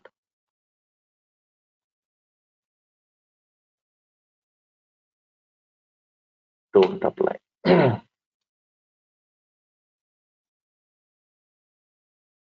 Let's say, yeah. See, let us say, for example, Robert Bosch, right? Okay, this is a March application. Let us see what is the condition. Any specific note is that it will come in the application itself, right? You can see here, student who shortlisted in the last 3 months time, please don't apply, right? Student who applied last time but did not get shortlisted can apply, right? It depends on the company. So please watch out for this. That's why we put it in the red color, right? Please watch out for these notes, and then depending on that, you can apply. Hope that's clear, Rajeshwari. Okay. Watch out for that application, right? Similarly, they may put something. You can see here. Similarly, 3 months they're putting, right? Okay. Yeah, you can check it out like that. Okay. I hope that's clear, Rajeshwari. Then there's a question from Satik. So for module 1, who is be a mentor? I don't know, Satik. I don't know the name of the mentor. Okay, because Bhumin takes care of the allocation. This module, I don't know who will be mentor. Just meet him or her. You'll come to know. Okay, I don't know. I'm not been told about the name. Okay. Give me another day or two. You will meet that particular mentor. Okay. Shall I move on to the last section? Quick section about placement process. Can I get some quick yes? I know it's quite late. I need some more energy. Another 15 minutes, we should be able to wrap up. Can I get some more responses? I know dinner time. All right. Okay. So let me move to the placement section. Last section. Anyways, you guys know this pretty much. We discussed in detail, but from a process point of view. So the Google Group examples which I showed you in the screen, right? All of you will be added into that Google Group. Okay? You don't need to do anything. Our team will take care because they already have your email ID with them. Okay. Mm, you will be sorry. You will be added to that. And then what is it you need to do? Just watch out for the bad group and then check for the detail. You saw, right? Academic, not only, let me just go back for a minute. You saw so many companies coming, right? Let us say which company I can take. I can take LG, for example, right? So everything is given there, the company profile, whether you can apply it or not. What is it? Here we clearly mention which module students can apply. Okay? Students who completed till C module can apply. As I said, right? You can start applying after your C++ module, which is the same one. Okay, and then what is the eligibility criteria for this? Okay, and what is the salary, and what is the any other bond? What is the mode of interview? And then what is the job location? Again, due to pandemic, is it a work from home or work from office? Right, that also is mentioned, and there is also a deadline given. You can see, right? It was little old one, February one. I'm telling an example, and there'll be a link given below saying application URL. This will be closed by now, okay, but just for our this thing, we can just click here. This is already closed, but let us say, let us take today's one, for example. Today, what happened? Let me go to see how many applications came today. You can see right today, I think 3-4 applications have come. Let us see, Vimera system. Yesterday, a lot of things have come. XCR, TriPhase, you can see, right? Verolt. So let us say Verolt Engineering. We click this. Okay, you can see here. Okay, so it says tomorrow by 10 a.m. I mean today time, right? I think this also might have got closed. Yeah, this also closed. Let's take one more. The latest one we take. Let us say I don't know what this company, Mandra Softtech, right? This is a company. They're working from Ahmedabad location, and look at them, right? 31st tomorrow, right? 10 a.m. So let me click this. This is open. You can see, right? Everything is given there. Okay. What is the thing? And they'll be asking for some information. Some your academic, some will ask some specific questions, terms and conditions, your hometown, your emergency registration number, what modules, what skills you are good at. Can you select join immediately, right? Are you okay with it? People can, with notice period, can say no, right? I have notice period, etc., etc., right? You need to fill this every application and then you need to submit. And in this list, right, something is not okay with you. For example, you can see, right, this company, very few companies come like this, right? This is a company from Ahmedabad. Hardly, 1 or 2 companies will come like this, right? You say, no, I cannot go to Ahmedabad, right? Don't apply. Right? There's no force on anybody to apply or not to apply for a company. It is purely your wish. Nobody's going to force you. Nobody's going to push you in this direction. Okay. So that's what happens. You apply for the company, and once you apply, it will reach our placement team. Okay, we do what you call internal shortlisting, because some student, without them being eligible, only they'll be applying. They will not meeting the academic criteria. They'll still apply. They'll not meet the ERA password. They'll still apply. Right. So we'll filter them, and then we will share it with the companies. Okay, and that's when the external shortlisting happens. Right. So when you say external shortlisting, the company sometimes apply some additional criteria, or there can be scenarios where we have for example, some companies would have got few hundreds of applications. Okay. Let us say a Qualcomm got 200 applications. They say no, 200 we cannot take. No, give me only the top 20 people. Okay, we want only 20 people, right? So what we need to do, we need to share your merit, whatever the evaluation which I was mentioning a few slides back, right? Your evaluation data we'll be sharing. We'll be sharing the which band or which rank you belong to. Okay. So correspondingly, it will happen. For example, many companies say we'll send, let us say 50 people. They say okay, fine, all 50 can take the test. Again, that purely depends on the company, right? But your performance, your merit definitely matters. That's what I'm trying to say. Okay. Then the shortlisting happens, right? Again, the interviews or written tests will happen. People who got shortlisted and attending interviews, they will get separate notification about what time is the interview, whether it's an online interview, whether it is Skype, whether it is Google, this thing, right? Everything will be notified to you separately. What time is the interview? You'll get a separate notification, right? And then after that, there's a chance that you'll get selected. Okay. um, there is a two possibilities, right? One is like you are doing the course, let us say you are in a fourth module or a third module, right? You apply and you get selected. Okay? You are not completed the course. As I mentioned, majority of the companies would expect you to join immediately, leaving the notice period case, which I already clarified, right? Okay. So once you join the company, once you getting selected, which means to say what, you need to join the company. Okay, you need to join the company, but you guys don't have a problem because you're already part of the evening batch, right? It will not disturb your work timings. You can continue your module in the evening time and then finish the pending modules. Okay, this is about what happens if I get placed before I complete my course. And there may be another scenario where you completed the course. Let us say you are starting in April, right? We are just kind of done with March. Let's say it's a 5-month course. So let me say during these 5 months you applied for many companies. Some companies you went till written test, some will went till interview, but you did not crack it. You did not get placements, right?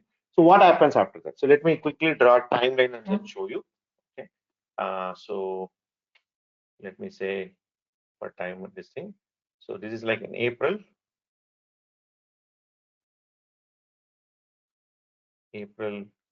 22. Sorry for my poor this thing. My mouse is. Yeah. So you join here and then you complete, and then let us say you complete your course by April, May, June, July, August. Right? Let us say put here and there 15 days or 20 days. Let us say you complete your course in September 22.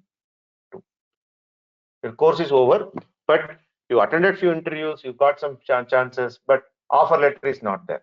What to do? Continue applying. Okay.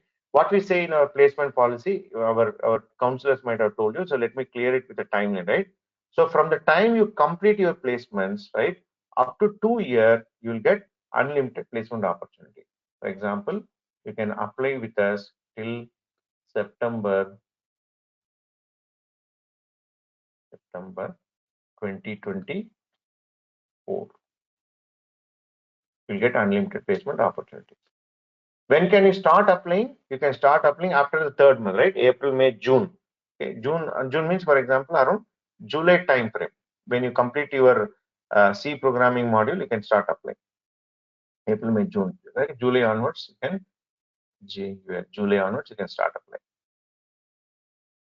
right? So this is how your placement works, right? You can start applying from the third month, and then if you get placed before the course, it is well and good. But in case if you're not getting placed, you can apply until 2 years from the time of you completing the course. Okay. So that's how the placement works for people who are not getting placed during the course. This is what our counselors might have told, right? You will get unlimited 2 years placement support. So this is what with respect to the timeline which I drawn shown you. Okay. So okay.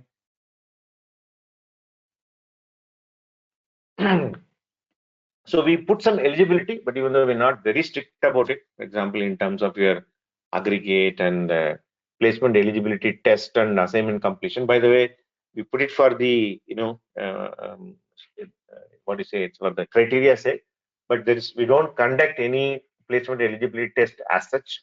Okay, we just put it in just for our, what do you call, eligibility point of view. We don't conduct any. Okay, once you finish your modules, you can start applying for that. And ensure you complete as many assignments as possible. Okay, that would only help you. Okay? That's just for benchmark or guidance, but we don't strictly follow this. Okay? So coming to job roles, as you all know, embedded has got a very broad set of verticals in terms of aeronautical, automotive, consumer electronics, telecom, IoT, etc. And there we have various roles coming in. It could be in form of a developer, it could be of a tester, it could be of a bug fixing type of roles. Okay, we have everything coming in. So it's what you called as a vertical and horizontal. Right, this is how your job role will come in. Okay? So there are a few important points here to note. Placement will start after you complete level 1 modules, which I already clarified. Okay. Regular attendance and following our instructions are very important. Okay. And when you're going for the written test, okay, there will be questions based on your general aptitude, basic electronics, and your final year project. Okay, so please ensure you prepare on them. We don't conduct, for example, aptitude preparation sessions. Our course already it's quite tightly packed. Our mentors do not have separate. In Disha we do workshops which are technical topics, but we don't do a general aptitude. So for folks who wanted to prepare, you can start preparing from today itself. Okay, and vertical and horizontal roles, right? Okay, people will say, I want to only work on, let us say, IoT development type of thing, right? Generally, we don't recommend. We cannot demand from the companies also, right? So get into a core job first, then you can obtain that particular horizontal and vertical combination later. Okay? So don't be too specific that I only want a automotive company. I only want a what do you call IoT company, right? Don't be specific. Okay? Anyways, all the domains are hiring. Get into that. Maybe a few years later, you can get into a specific domain later or a vertical later. Okay. Now it's a very important slide, so please pay attention to it. Okay. This is about important part called as placement blacklisting. Okay. When you're applying for placements, there are 4 things which you should not be doing. Okay. When you do any of these, one of these 4 things, your placement will be stopped. Okay. We will not be allowing you to apply for any more placements. Okay. There are 4 conditions. Let me go through it one by one. Okay. As I already shown you in the Google group, all the company specific package, terms, conditions, everything is communicated very in advance. I shown multiple examples where the entire information is put there. Work location, whether it's online, offline, this, that, everything is there, right? If you're not comfortable with any of the point, any one point, somebody says, sir, we just showed it, Ahmedabad is a work location. I'm not okay with that. Okay? No problem, don't apply. Okay? But when you apply and then you get shortlisted and later you get selected, right? You have to join the company. You cannot that time come and say, sir, my father is telling you will not send it to Ahmedabad, right? Okay. Okay. You need to decide before. So later point in time, we will not be allow you to, reject an offer, because as I already told you, if you go back to my first slide and I said Honeywell is coming to us because there is a lot of offer rejection is happening because tier 1 students are going for working for startups. I told an example use case, right? They come to us because our students, suppose they come and make 10 offers with Immersive, right? All the 10 students will join. We commit to that to the company, like we commit many things to you guys, right? We commit. But if you don't do that, what happens? The company will not see, whether it's a Shubham doing or Ajay doing or any other person is doing. They'll say, and a student in Immersive is not joined. The blame will come on our company rather than individuals, because we are interfacing with both the parties, right? Okay, which is not at all good. Okay, we have, as you might already know, more than 70%. Recently, it has only gone up. I would say 80% of the companies are repeat recruiters. You can see in the March list also when it showed, right? Some company came twice, which means say what in March itself they came multiple times, which happens all the time. Once you start seeing the job applications, once you're part of the Google group, right, you'll come to know. Which means to say what companies have got a very high trust on us, on our process and our skill building, right? So anything that you guys do should not come and hamper that trust. We will never ever allow that. So, recently also there were 2 cases. One girl got an offer and later she came and told him, sir, my father said this company is not a good company, this, that, everything, right? We said, no, That you should have told before, not after. So please be very clear. Okay? Second thing, we will not allow anybody to be absent for a test or an interview. Okay? The schedule will be well communicated well before. And in case, especially during the pandemic thing, we understand that somebody may not be keeping well, or somebody in the near and dear one may not be keeping well. You need to notify us at least 24 hours before that you will not be attending the interview or a test, so that we can also tell the company that so and so student will not be attending. Okay? Not telling us and not attending the interview is not okay. That means you're bunking. Right? When you bunk, we will again blacklist you. We will not give any other. You can continue the course. You can continue the course. You can continue the project work. You can get the certification, no problem. But you will not be allowed to attend any more placements. Third point, companies found an incorrect data what you presented. Many of you told, right? I have attended this particular company. I have so and so work experience. This is my percentage, right? This is my year of password. We trust you. We don't have time every day to go and verify every data of every student. We'll go mad, right? You saw, right? Every day, so many companies are recruiting, right? But once you join the companies will do something called document verification. When they do a document verification and they find that some of the data what you presented is not correct, right? They will take it very seriously. They'll take it as an integrity breach. That time you cannot go and tell cock and bull stories, right? That time you come back and run into us and say, sir, ye galti ho gaya, sir. I thought it was like this was not that. We will not be able to, accept that. Okay? Similarly, our mentors will be putting a lot of effort, especially when it comes to mock interviews, right? You are not supposed to be absent. Imagine a mentor is ready to interview. Somebody asked about 1:1 counseling, 1:1 discussion now, right? The mentor is ready. He's waiting in an online, conference room like this, and you are not coming, right? Which is not acceptable. Okay, of course, if you're not well, inform us 24 hours before, we'll take care. We'll inform. Right? So this is all very basic professional behavior that we would expect from all of you, and some of you already have the work experience, right? Okay, you know that how the workplace works. Some of you are having 6-year, 8-year work experience, right? These are very basic. But any of these things, even if you're experienced or a fresher, you are caught in any of these four, your placement will be blocked. That time I will not be talking to you like this. Typically, it gets escalated our placement manager Lokesh. Okay, you will try to come and meet me, other things, right? We will not be able to reconnect. This is like a one-way traffic. You cannot come back. Okay, yeah. Now there is another couple of interesting question comes. I know this will come. Deepak is asking about the packages part of it, right? Okay. Now I'm telling two things here. One thing I'm I'm telling you. One thing I'm telling that you can only get one offer. Okay. But if you see that every day there are so many companies coming, can I attend multiple interviews at the same time? Yes. Let me repeat. Let me take an example, right? To answer Reshma and Deepak and Suvishesha, right? All will come to the next package part of it. Let us say I have three companies, A, B, and C. A is offering me 4 lakhs salary. B is offering me 5 lakh salary. C is offering me 6 lakh salary. Okay, let us take 3 scenarios. Let us say Reshma is applying. Reshma is eligible for all the 3. Can she apply to all the 3? No problem, apply.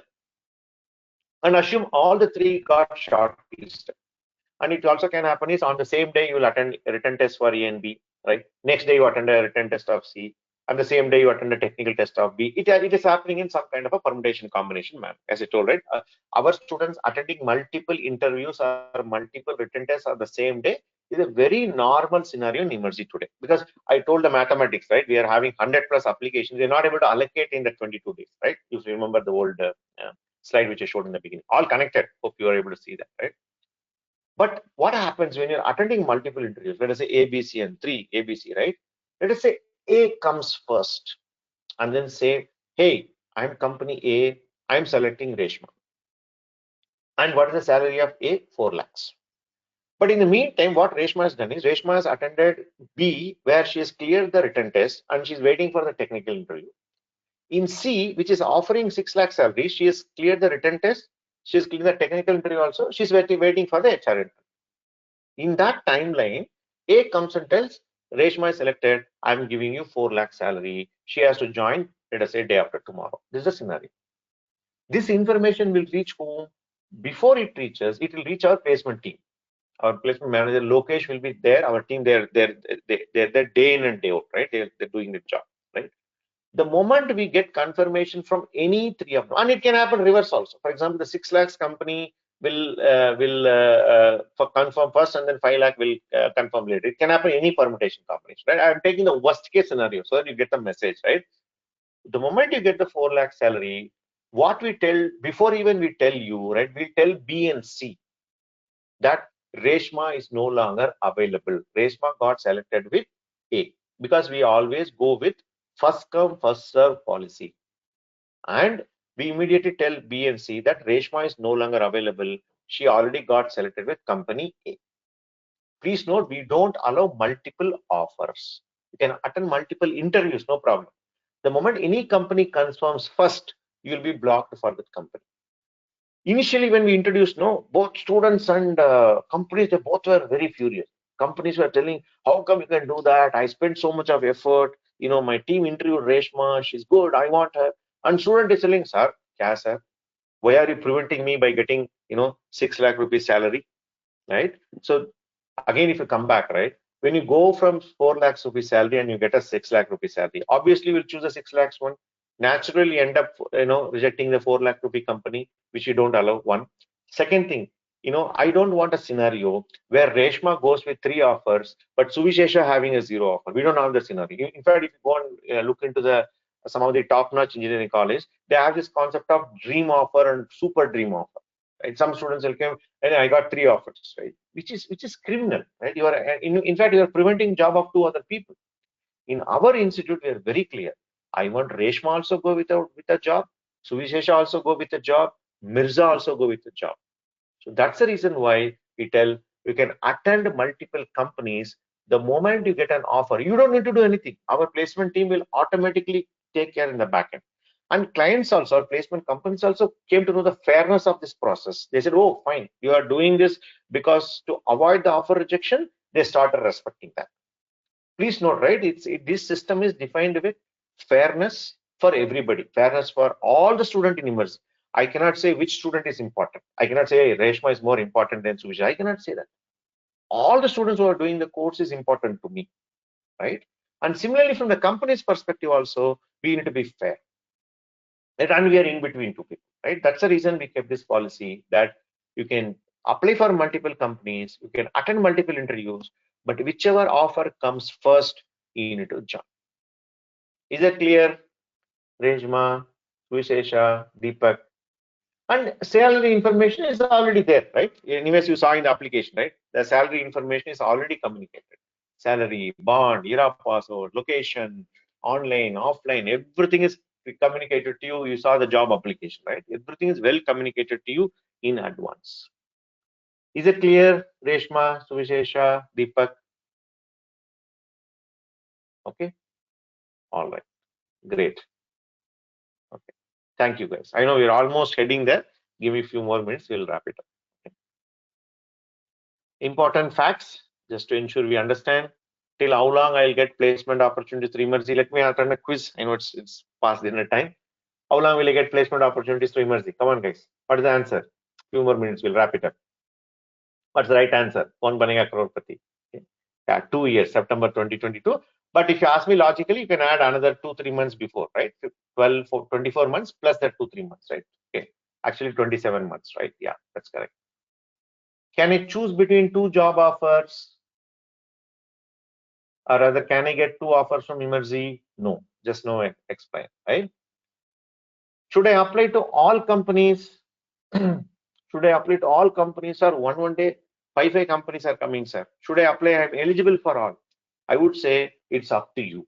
There's no force. We are not going to force you based on our wish. Yeah, Rajeshwari is the right answer. But once you choose, ensure you join. Don't know taking back from that, right? Okay. What type of companies are hiring? We saw that various verticals, various horizontals, various salary levels, services, products, startups, mid-size, everybody is hiring, right? What is the difference between internal company shortlisting? We clarified internal process more of a filtering, External companies may have some additional criteria and then shortlist. Okay. This question is important. How can you get more shortlisting? I want more shortlisting. People ask me so many questions about premium jobs, right? Now I'll ask you, how do you get shortlisted? You're eligible, but you want to get shortlisted. How do we achieve that?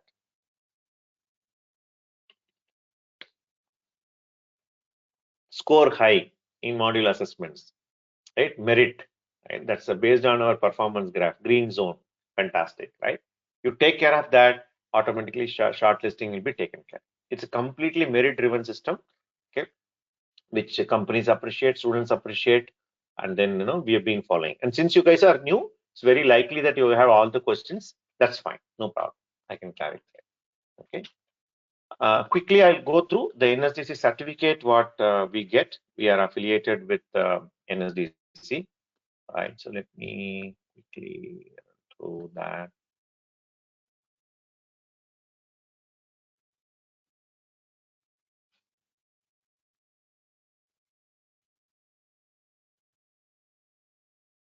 So this is an example certificate from Skill India. So by the end of the course, right, in order to apply for the certificate, right, you should have completed all the modules. That's what the NSDC people say. You cannot apply in between. If you want to get in between, you will get certificate from Emergy that we can give any point in time, no problem. Okay. So this is what you need to do. We need to apply for this. We'll facilitate that. Then there'll be a panel who is coming from Skill India. They will evaluate you, and then once you clear the exam, they will give you the certificate. Okay. Don't worry. We have 100% pass rate. If you can pass our module test and assignment, this assessment is no longer difficult. Okay. So this is how you get, and then later we put our institute seal and name. Then we will give you the hard copy. This should be given in hard copy and laminated format. For online students, we'll courier you, no problem. Okay. So this is about the certificate, because somebody was asking about how does the certificate will look like. Apart from that, anytime we can give you the Emergy certificate, which we have a separate template. We put our logo, like how I showed you the letter of recommendation. We can give you that. This is about the NSDC certification.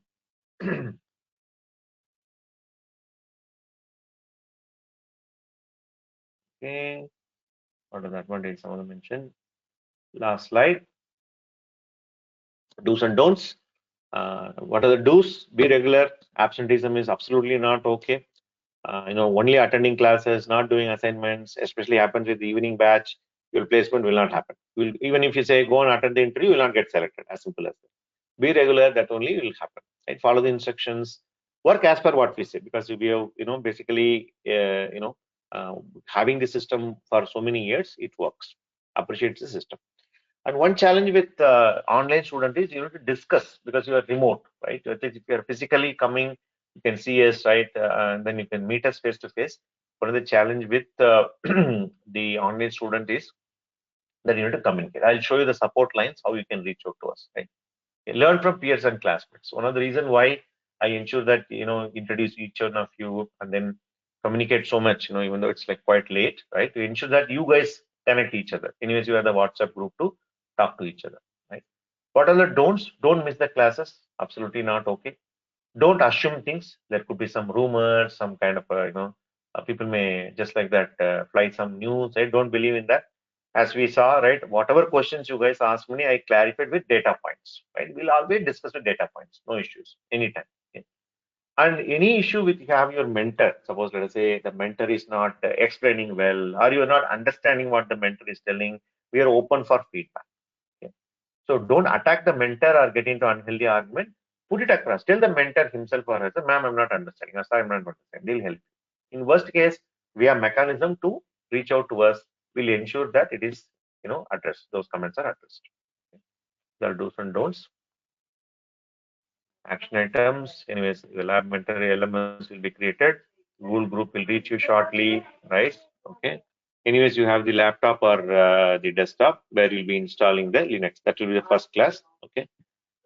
Yeah, there are a couple of questions here about certification. Satik is asking for NSDC, we need to give the test, right? Yeah, that's correct. Okay. So how can we attend in NSDC? We will facilitate, Ravi and Satik. Our team will help you, because that test is assessment is done by another company. right? Another company who is what you call an assessment company. We are a training company, right? And there's an assessment company. The NSDC will connect both. So our team will take care how to appear for the test and everything, right? We will help. No need to worry about it. Okay. Then there's a question from Ajay. So my last question: what difficulty level question in aptitude asked in written test? Worst case, kindly assist, then accordingly follow. Okay. So that depends, Ajay. Okay, you know what appears an easy question to somebody might be difficult for others. So what we do is like there's one more point which I forgot to mention. Anytime, let us say you apply for a company, you get shortlisted. Similarly, students maybe from different batches will be applying and they'll get shortlisted, right? So we'll create one more separate WhatsApp group. Okay, I think Mubin showed in the demo, but anyways, doesn't matter if you not attended the webinar, right? So there they will be discussing the questions that have been asked in the interview or the past batches what they were asked and all. You will get an idea. Okay, so based on it, you can prepare. Okay, so apart from your regular WhatsApp group, which you're already part of, apart from that, company specific or drive specific WhatsApp group is also created for only to discuss about that particular company. Because you are one evening batch student, somebody may be online regular, somebody may be physical, but all three of you might get shortlisted, right? You can discuss among yourself, and we facilitate that. And let us say one student attended the interview, right? Morning, let us say Ajay attended the interview. Satik is having an evening slot. Ajay can share, hey, this is what they asked in the interview. Put it in that group. It will help Satik, right? And vice versa. It's all to help each other, right? So watch out for that group, and you will be able to figure it out, Ajay. Okay? So this is very important slide. I request you to please take a picture of this slide. Okay, this is very important to know about our support system because being remote student is quite challenging, right? You can see all the administration related. You're already in touch with Asma, or you would have been talking with some of our counselors, right? Okay, you can reach out to them in case anything related to your fees, right? Or your scholarships, or receipts, etc. Asma is the person. You can see her mail ID and the phone number. They're all mobile numbers, by the way, accessible via WhatsApp, SMS, anything is okay. They will respond. Okay. Similarly, student affairs, anything related to your classes, leaves, certification, some papers you need, etc. Send a mail to support@emergy, and there's a support number given there. Okay. And then finally, placements, right? Once you start applying, when is my next round? Did I get shortlisted? What about my offer letter, etc., etc. You can talk to our placement manager, Lokesh. He's reachable at placements@emergy.com, and his number is also given. Okay, so please take a note, of this. There are a couple of questions here. So Chinni Banu is asking, sir, for example, if I apply for one company, could you provide that corresponding company previous question paper? Yes, Chinni, that's what I mentioned, right? Once you are shortlisted, right, you'll be part of a WhatsApp group. They'll create one group. In that group, they'll share. Let us say, for example, NXP has come, or let us say Bosch has come, right? What are the previous questions? We have a repository. Okay? That repository they'll share in that particular group so that you can prepare. And not only that, as I said, right, your fellow students are also attending. They'll also be sharing what was asked in the interview, right? You can use that group. That group has worked out very well. Okay, especially due to pandemic and everything, right? We couldn't reach out to each other. Those groups have worked wonders, right? So please actively participate, seek help, also give others, right? Okay, so those question papers also somebody has given. That's why you are able to get it, right? Similarly, when you attend interview, share it in the group so that we can share it with the subsequent, batch students. Okay, it works. We do that. We have a question bank. We share that. Okay. So Deepak is asking, so shall we get VM, remote access with hardware setup? No, Deepak, that is quite complicated. We still don't have that infrastructure. In fact, we thought about, having what you call as a farm, right? A board farm where somebody can, connect to a board and then they can download. We tried to do that, but, due to certain challenges, we dropped that idea. So as of now, we completely work on the simulator based only. So we don't have a VM as a remote hardware connection setup yet in Emergy. Okay, so we'll not be able to give you that. Okay. So Reshma is asking, so last question in that is that when we get shortlisted and get an offer, will they consider as a fresher or based on the experience? So they will. I don't call the use the word called fresher or experience. We will say you will be considered as a entry level engineer. Okay, all of you. But some of them will be coming up with some previous experience. These are some of them ask, right? I have 6 years of experience in something. I have 8 years of experience in something, which also need to be considered. I cannot completely snub it, right? Okay. But what happens is that 8 years or 6 years, how they will be considered, whether they'll be considered as a 2 year, 3 year, that depends on the company. Okay. So, but all of them will be applying for the entry level. But that's the reason I showed, right? One student got with 14 lakhs, another girl got with 17.5. Why? This guy is straight out of college, 2021 person. Another girl is a 2018, but she joined, from an evening batch she joined. So that experience need to be given some merit. So they put it at a one level above. Maybe this guy is an engineer, she'll be hired as a senior engineer. Okay, so that's what it is. Hope that's clear, Reshma. All right. Uh, and by the way, these two are our primary social media channels, Instagram and LinkedIn. I hope all of you are in our Instagram. Are you following us? Can I get some response? I don't know. Either one of the channels are you following? Where we keep posting all the placement drives, what's happening in the company, webinars. We keep posting. So please do follow. These are all the links. A lot of things happen there. But coming Saturday also, there's a webinar planned about Linux. Okay, please do that. And what about your classes, right? That's the last point. Give me a minute. Let me pick it up for you. What next?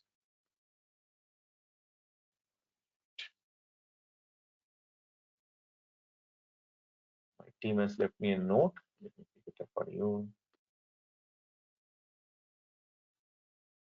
When is the class is going to start? What time? What happens next? Give me a minute.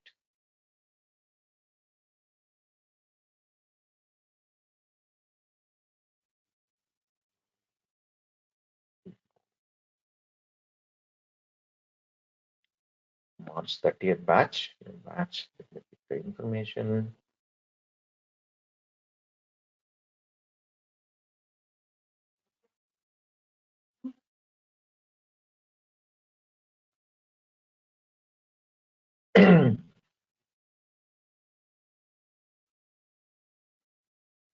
Okay. So let me share whatever my team has given the information to you guys. So this is your next set of action. Orientation session today 7 p.m. which you attended. This is the link. Okay. The classes will begin from Monday. So today I think it is Wednesday. You need to ignore a couple of days and join from Monday 7 p.m. The same link. Okay. You don't need to worry. The same link you can join, and your classes will be from 7 p.m. to 9 p.m. in Monday to Friday, and your Saturday the classes will be from 11:30 to 1:30, class part of it, and lab, which is nothing but the lab assignment explainer session between 6 p.m. to 6:45 p.m. Monday to Friday. Other than that, the support, when you have doubts, questions, etc., you can put it in the WhatsApp group. Hope you're already part of this WhatsApp group, right? So once you start this particular Monday session, right, typically the first session would be the installation session, where they will teach you how to install Linux in your desktops or laptop. That's the first step. Okay? Again, there are options whether you want to go with the virtual machine or whether you want to go to dual boot. Some of you already have some installation. Please ask all these questions to our mentor, right? And then you can get it clarified. Okay, and then your thing will start. Then the classes will begin. The class mentor will start explaining the sessions. Labs will not happen. Once the class mentor covers enough subjects, then the labs will also start. They'll also announce tomorrow onward there's a lab. So then you can come from 6 to 6:45, which typically takes some time. They will ramp you up. Okay. So to answer your question, the next class is on April 4th. That's correct. Okay. You need to come on April 4th. There is also some, I think one reason is there's a Yugadi festival. Okay. I think some of the folks are taking leave. Okay. Typically we start in the next day or maximum 1 day gap. But in I think April 2nd or something is Yugadi, which is a local festival in Karnataka. Good number of our folks might be taking a day or two off. That's why they push it to April 4th, right? Okay. So please ensure on April 4th, Same link, same time, you dial in, and then subsequently the mentor, the installation will happen. Then the one by one, our mentors will guide you. Okay. In the meantime, if you have any questions, so please put it in the WhatsApp group which you're already part of, and then people will start answering. Okay. So that's about it, folks. I know it's exactly 3.5 hours, right? We started at 7 p.m. It's become 3:30, 10:30 now, 3 hours 30 minutes. My idea is, these questions asked by you is what makes it interesting. The slides for me remain the same, and then the content remains the same. Your question answers is what makes it interesting. And I really, really appreciate you being open and asking all the questions that you can ask as of today. But I'm pretty sure this is just you started asking questions, right? You'll have a lot of questions in your mind. More questions will come as you attend in classes, for which we have the monthly placement meet, right? Please ensure you don't miss monthly placement meets and attend and clarify. Meet me face to face like this. That I'll do it between 5 p.m. to 7 p.m. To accommodate all the batches, right? So meet in the placement thing. And anyways, mentors are there, lab mentors are there, our admin team is there, our student support team is there, placement team is there. We will take care. Okay? My request is, please give us 6 months time. Okay? You have given time for many people, right? You have spent 4 years in engineering. Some of you work for so many years, right? We need 6 months time, and this 6 months time work like a horse, right? Without defocusing, right? Just like you see how the horse body runs, right? You run like that. I'm sure the success will come to you. Whatever the premium job, core job, higher paying salary, better career path, everything will come to you. Skill building is the key for which you need to focus. So next 6 months you need to have focus, and then we will come back and meet you anytime we are there. The entire team is there to support you. Okay. So hope this session was good. Can I get some quick feedback? How did you find today's session? Did it clarify? Saying amazing session. Appreciate your efforts. Thank you, sir. Good night. All have a nice dreams. Okay. Yeah. Dream about 4 companies, right? Then Harshara saying, thank you, sir. It was amazing session. Very interesting and useful, says Rajeshwari. Thank you for conducting this. Hats up for your patience and you reply to every question. Yes. Okay. So, okay, awesome, sir, says Prashant. Keep going, sir. Make my day. Amazing session, says Satik. Okay. So, all right, guys, I know I came in between your dinner and you. Okay. I will let you have a nice dinner. Take rest. Okay. Thank you. This is an amazing session, says Spring Days. Thank you, sir, says Bhavana. Very informative session, says Sinchana. Okay. So, all right. Nice meeting all of you. Take care. I'll meet you in the next monthly meeting. Till then, take care. And Monday onwards, you resume your technical session. Okay. Take care. See you. Bye.